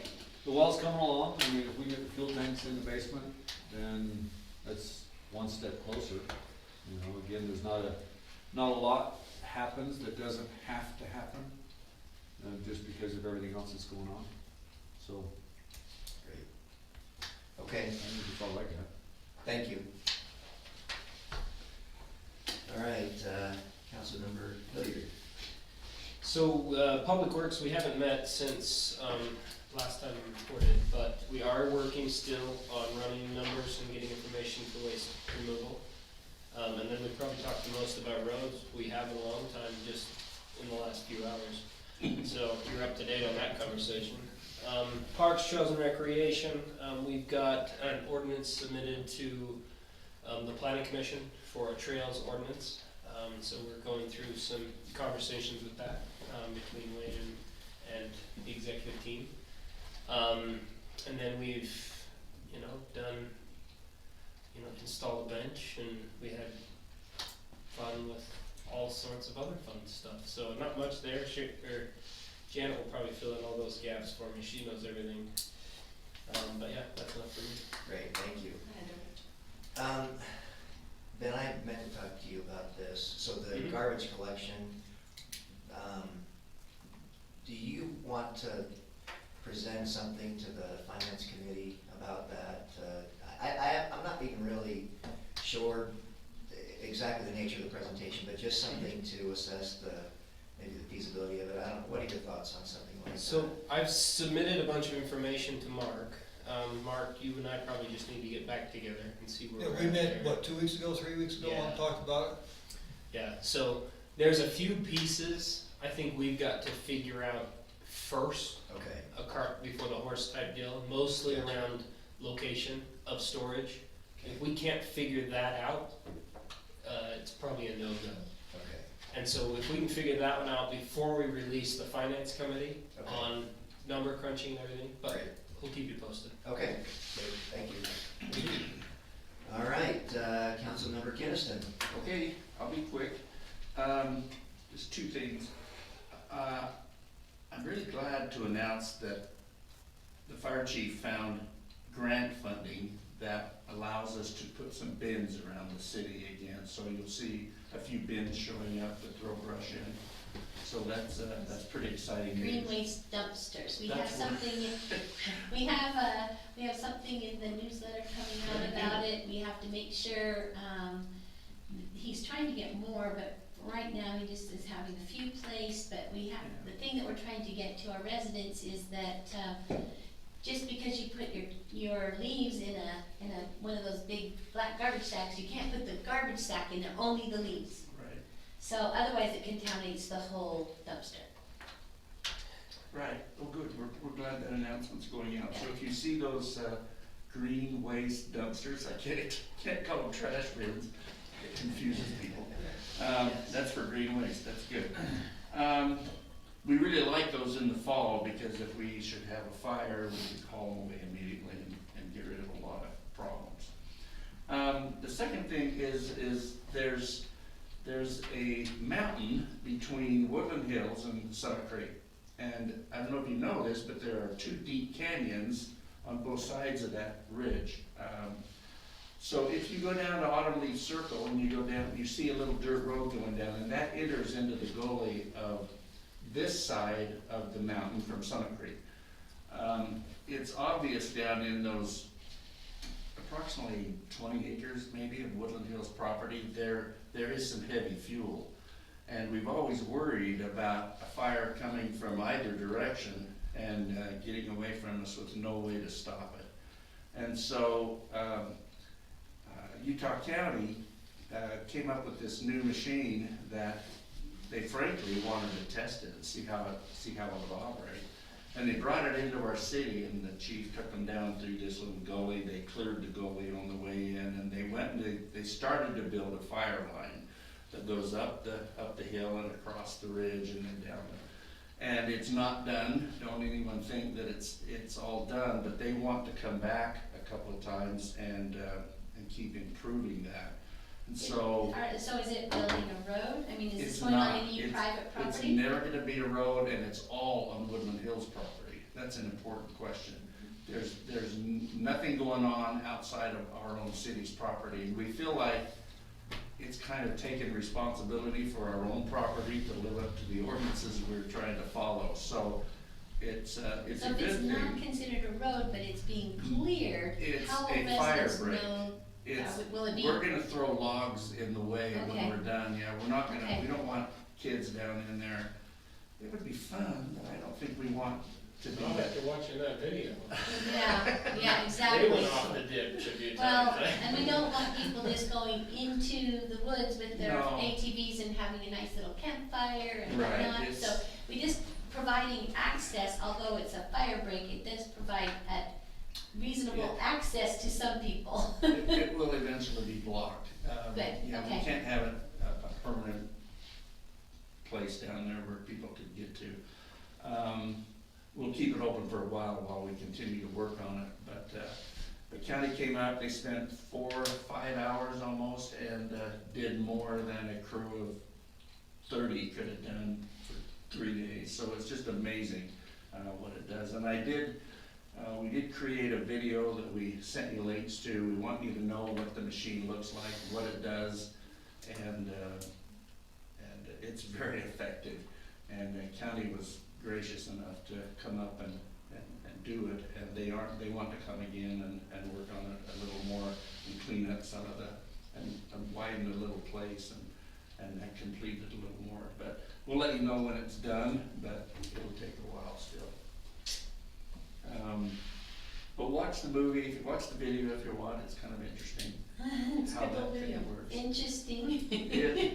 I'll tell you, I know why county doesn't want the public standing around watching, because if you get in the wrong place, it throws stuff at you pretty violently, so they only yelled at me twice, so I did pretty good. Just too curious. Oh man, I wanted good video footage, you know? Pretty soon stuff's flying past you. You know, nothing hit me, but it hit behind me. I thought, I'm in the wrong spot.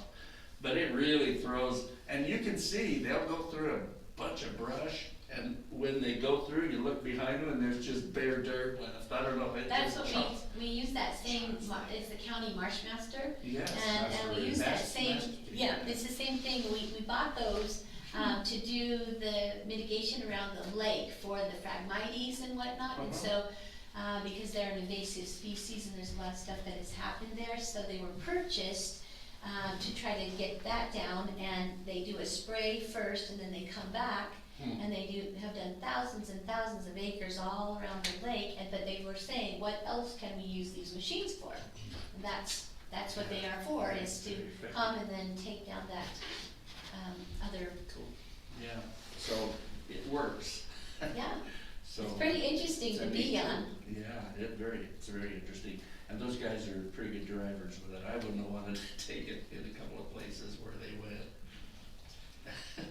So anyway, thank you, that's all. Thank you. Doral, are you okay with us putting that link to that video in the minutes? Please do, and put it on Facebook, put it any place you want to put it. We're giving it to the county. They really want it. They need it for training. They want to use it for just letting their people that are going to be driving it, knowing what it would do too. They've never seen it run before, the people that are going to learn to drive it. Are you getting a voiceover royalty? Sorry about that. I need someone pleasant like Ben or somebody, but The other thing I'm going to do, I hope it's okay, is I wanna share it with the FDX partner that's in Provo that we grew to know, and let them know that this is this kind of a machine too.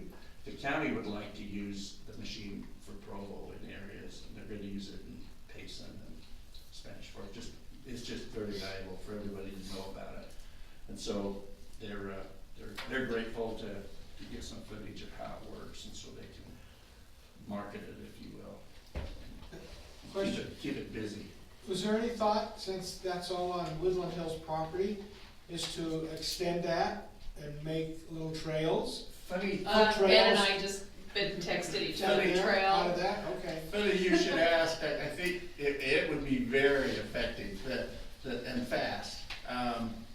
What I wanted to do, and I will be shunned for saying this, but I said I want them to go down each of our roads, on the side of the roads, and widen our fire breaks along our roads. That wouldn't fly well with the public, but it would sure work. When we tried to widen our roads one spring, we didn't get permission to cut everything down we wanted to, but it would work. Yeah, okay. But yeah, it'd make a trail. To me, it's a little bit wide, but that's, Just a pedestrian trail. yeah, it's a little wide for that, but I don't think they can squish So it. a lot of times you've got two people walking side by side. Yeah, you could certainly do. I would say trail. too wide is the problem, I don't Trail, think. yeah. If you look at the one if you look at the narrowest path in my after the facts, you see a narrow path going up between the trees. That's one strike, pretty much. Yeah. If you see that in the video. I'm just saying it might be a nice little pedestrian trail. Certainly. Yeah, can we turn it into a pedestrian trail? That's Uh, what the that hell's one? land, yeah, Oh. when you just Let's did. think about that, because it's a beautiful area, a lot of Yeah. wildlife, and it's beautiful in there. Yeah. We need to think more about this when it's done, because I agree, it's beautiful property. You can't ever build on it because it's too steep and probably, but, we build in steep places, but that's, yeah, man, we should remember to think about that further. Okay. Great, thank you. All right, Councilmember Lund.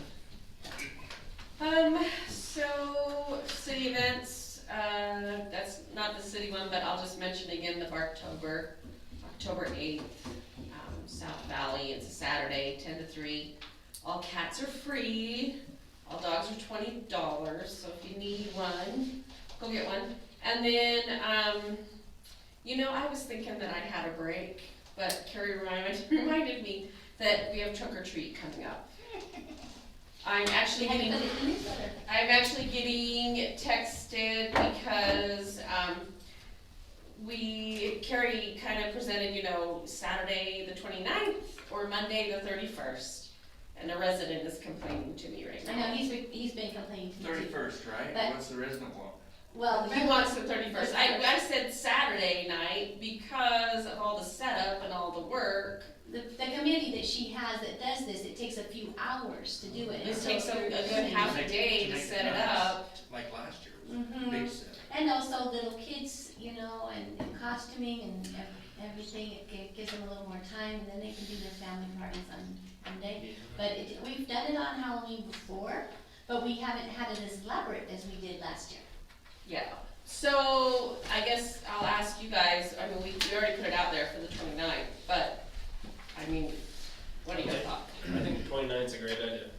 Because, Now, one resident will be, he'll be okay. I prefer the real day, but I'm going whatever it is.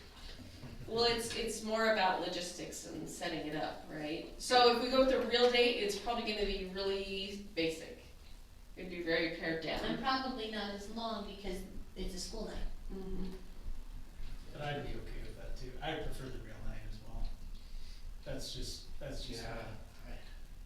I mean, you're the one with little kids, so you tell us, because we're all past it, we From just our hand out end, candy. From our end, it makes it nice, on the real day, if my kids wanna go out and do some, traditional, heaven forbid, trick or treating, they could.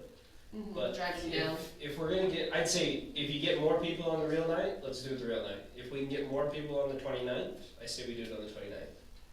If it's more. We don't know, of course. Of You know? course, but I think if it could be a little more fun and elaborate on the 29th. Last year was I think really, it- who was in charge of it last year? Kathy Anderson. Okay, that's what I thought. And then, you know, and then we have Lori and her group dressing up like the Sanderson Yeah, that was sisters and cool. all of those Yeah, things it was which outstanding. people can't do if they're just coming home from work and only have a half an hour to get their costume, their kids in their costumes and get down there. It does make it a little rough, unless they're people on the committee only to get off. We've had a few comments here at the city center and they're hoping we hold it Halloween night. Oh, I was gonna say, have we, outside of when Halloween's on a Sunday, have we ever not? It's always been on Halloween. Most of the time we've had it on Halloween, but we have done it on Can we other throw a nights. poll up on the Facebook page? Yeah. It Let's was throw a fun. poll. Well, that'd be cool. Because even though we said the 29th, we could just say, just kidding, we're gonna do it on Halloween night. Okay, I'll put up a poll and see. Is that okay? Uh-huh. Okay. Maybe we can put it in the newsletter as well. I'd rather do, I mean, it's for the citizens, so I'd rather do what's gonna be, Yeah. even if it's harder. And if you have to pare it down, you're forgiven for that. Okay. It just better be as good as last year's. No pressure. I'm kidding. I was thinking I didn't have to worry about anything. I was thinking I don't have anything till Santa Claus. And then Carrie goes, trunk or treat, and I went, oh yeah. Yeah. And that's actually a big one. And we So were you let us getting know them how out for We need to get the Santa. sign, I know, we What? do. the sign up, so Oh, the sooner yeah. you let us know, the Yeah. better, cause then if we've made We'll do any it, changes. if we could get the poll up maybe tomorrow and just give it a day, Uh-huh. like, people will respond pretty quick. We can get a good feel. Tomorrow's Wednesday, we'll be able to go back on Facebook. That's right. Oh, right. Wait. Oh, I've been on it the whole time, I'm sorry. Well, we're not judging you. I get judged all the time. Wayne looks much calmer and more. Yeah, you more got kind of content. a, Way Well, to I've go. got Zen. the messages waiting for me. you got a zen about you. And there is some things about that, you know, I think for personal email or whatever, social media that they were talking about, but, you know, if we had an emergency or whatever, we would go to social media first, because that's where everybody's look. Yeah. And- Well, and and I was for thinking those out there who for have to do it for missing work. child, which I think would. Mm-hmm. Well, I just thought that not everybody signed up for those Right. alerts, Yep. so that's why I did it. Yeah. Well, we have to do that sometimes, or sometimes your employment requires it. So, you know, you have, I think, take that is what it was meant to be. All right, so, yeah, so those were just my questions.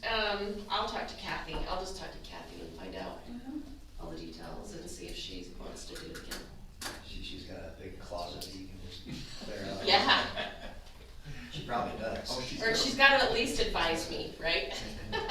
And help, so, okay. Great, thank you.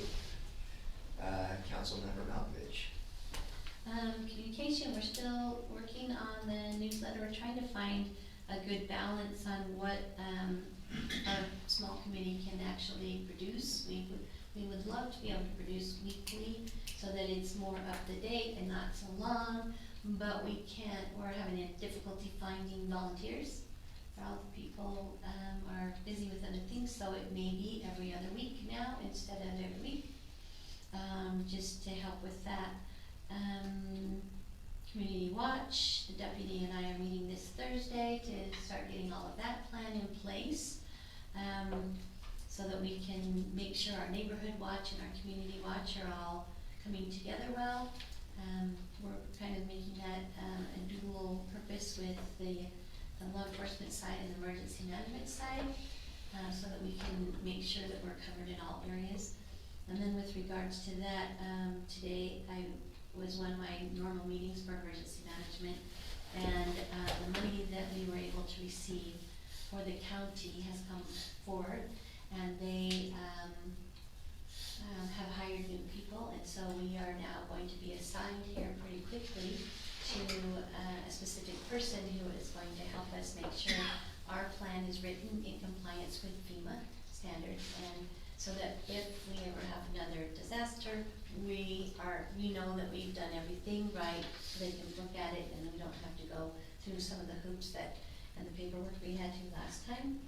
And so there will be, I will discuss this with you afterwards, a meeting, they want the mayor and the emergency manager to come to a meeting to discuss this.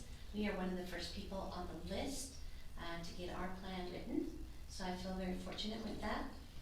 Tomorrow I am participating in I'm participating in lots of drills throughout the county.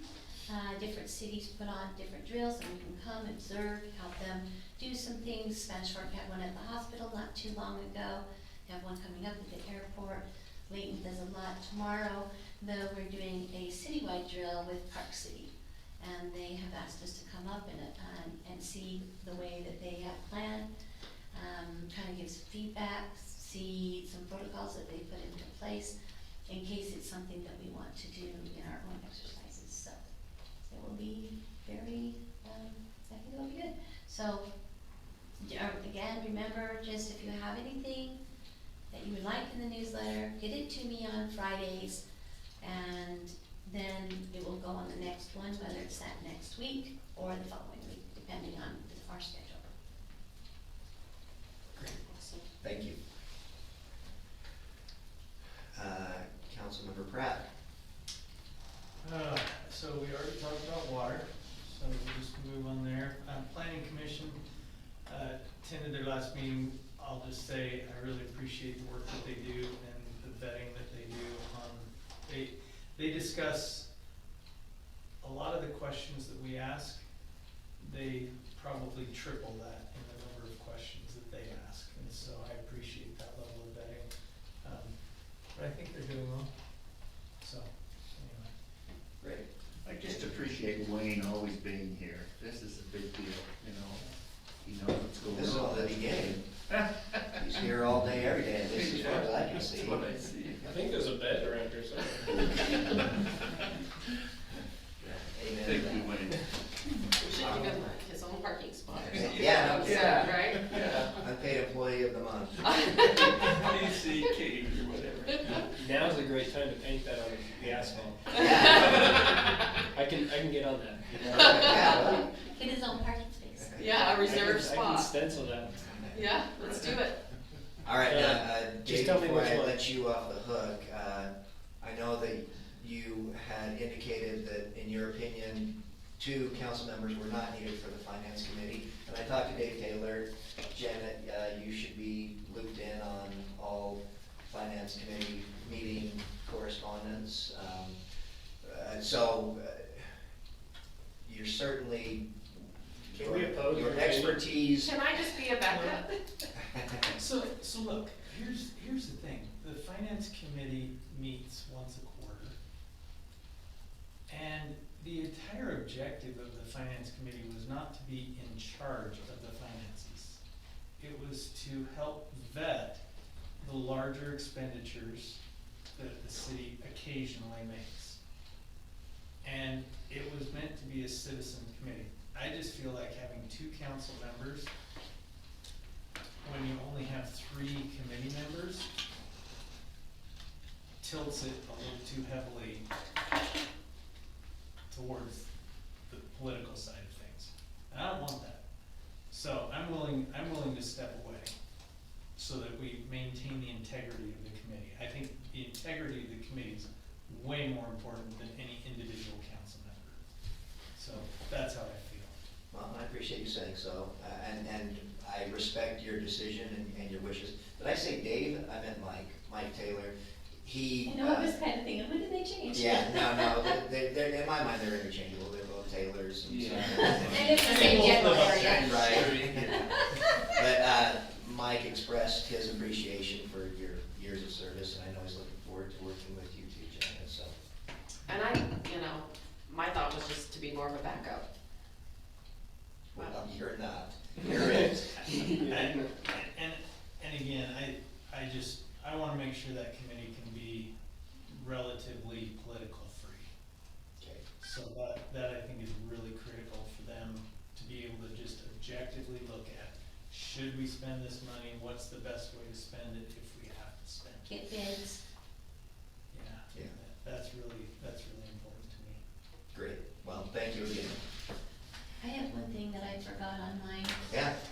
For just a moment, we also have community development. That is that grant I was talking about earlier. We're going to start, going through that process pretty soon. Jody and I have been working, or are kind of working on dividing the city into smaller subgroups, and we'll be having some focus groups in each of those areas, and I will send specific invites to each of you to attend at that time for when we getting citizen input. We have a planner, Mike Hansen, who has been retained to help us kind of organize some things. We have a facilitator who's going to help us from outside of the city, who will help with that public discussion, I should say, that we can make sure that we're adequately listening and gathering the correct data, so that when we go forward to do our analysis and get those metrics in place, that it's accurate. So this will be taking place for the next little while. And then after that part, we've got it all in phases that I will be updating you as the phases come into be. Again, this is all using money from the grant we received a while ago. We have to stay in compliance with what we wrote, and then also with the state to make sure that everything is, that we're accountable for the money that we've spent. So Chris has put that as a line item in the budget under the grant, so that we will know how much is taken out and when, and it will be very clear to all of us that it is not coming out of any of our city budget. So I just wanted to clarify that with you. Okay, thank you. And as for me and personnel, I don't have anything to report. Nobody's quit, so that's good. You're still here too. Yep, I'm still here. Big surprise. And Wayne got a 100% raise, and Yeah. all right. That's good.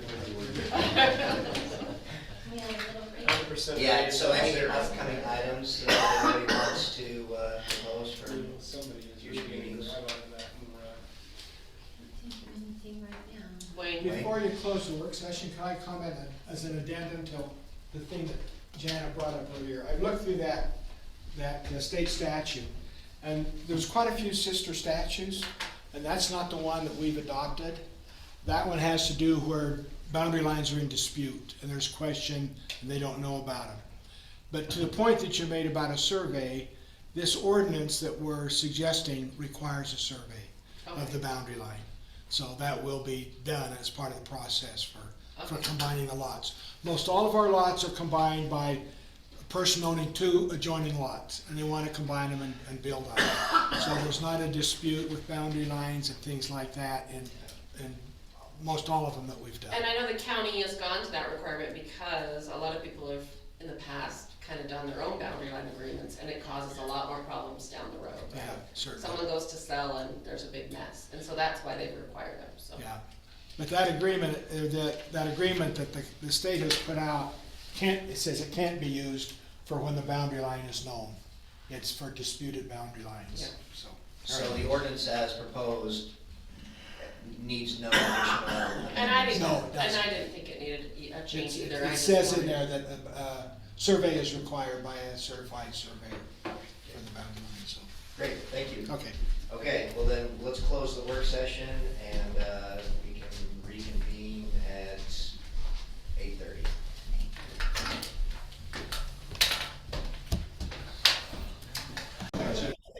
At least my logic, I don't know how you understand it. There's something there. Hey, It's also I'm gonna- not actually an issue right now.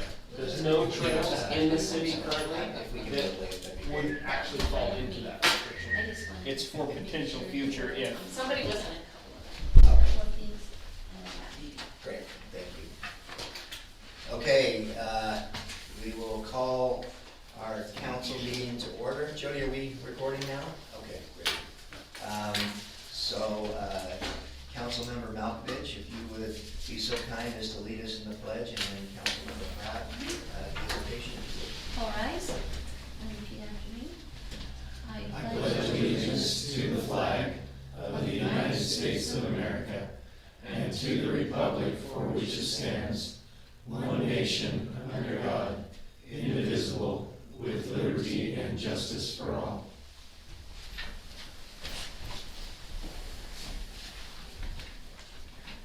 Our Father in heaven, we're grateful for this evening, grateful to meet together. We're also also very grateful for the opportunity to live in such a beautiful area and to have such wonderful neighbors. We pray that we may deliberate and have clear minds, that we might make good decisions, wise decisions, ones that help our city move forward. And we ask for this in the name of Jesus Christ. Amen. Amen. Thank you. Okay, we will now open the public comment portion of our meeting. The public has left. The public has left. Well, Ben's Except part of for the Ben. public. What should I talk about? Yeah. Well, let me remind you. 2 minutes. 2 minutes. That's it. Starting now. All right, and nobody online either. Okay, well then we will close the public comment portion and move on to item 14, City Council meeting minutes, September 13, 2022. I'll make a motion. Okay, a motion by Councilmember Hilliard to, this is to approve the minutes, right? To I'll approve the second. minutes. Seconded by Councilmember Malkovich. All in favor? Aye. Any opposed? Motion carried. Item 15, the decision regarding ordinance 2022-27613A5, parking, towing, and impoundment of vehicles. And just as a reminder, that's just changing from 8 to 12. There was no other change that I could see. That is my understanding, correct? Correct. Wayne is nodding, so. Yes. Can we highlight that ordinance? Yeah, Because a lot of people don't follow it now. right. We can put it in the newsletter. Why did we decide to extend it to 12? Well,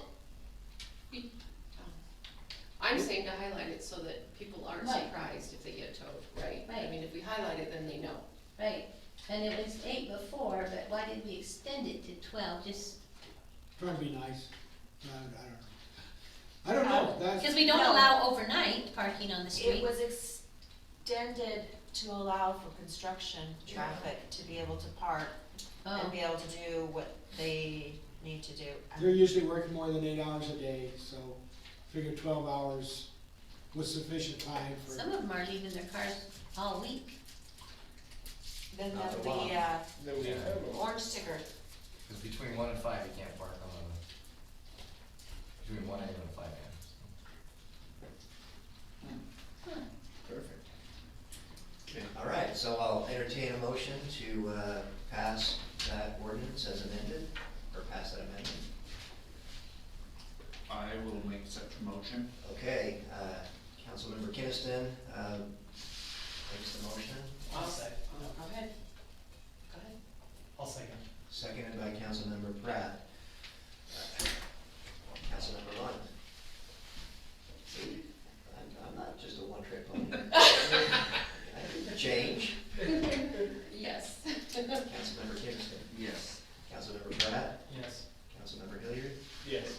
Councilmember Malkovich. Yes, Motion carried. Decision regarding ordinance 2022-28, boundary line adjustment and lot combination. we decided that we were okay with the way it was written, we didn't add all of the concerns, so I'll make a motion to approve. Okay, a motion by Councilmember Malkovich, And I'll second it. second by Councilmember Lund. Councilmember Malkovich, Yes, Councilmember Hilliard, Yes. Councilmember Pratt, Yes. Councilmember Kinnison, Yes. Councilmember Lund. Yes. Motion carried. Ordinance 2022-29, subdivision improvements, before recording the final plat. I'll make a motion. Motion by Councilmember Hilliard,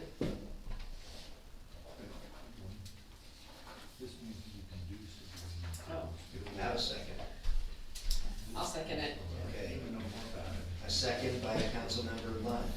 This is the one they're talking about different ways to secure the property. So With a we're bond. basically shifting it to make sure it applies to, Yeah. state code. And also changing it to remove this, the singular cash bond, right? right,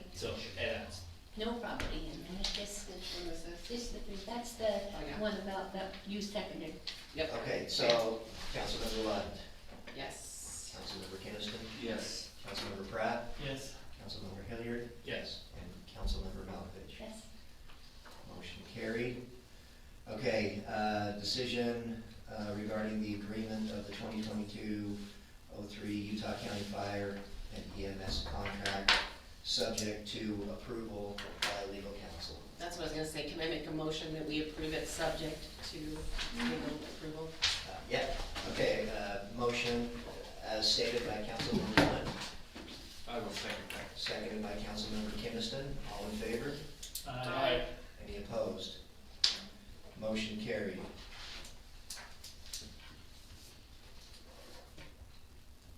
We're tabling the next two. Maybe. Oh, okay, upgrades to Maple Canyon Well and providing water to Salem City.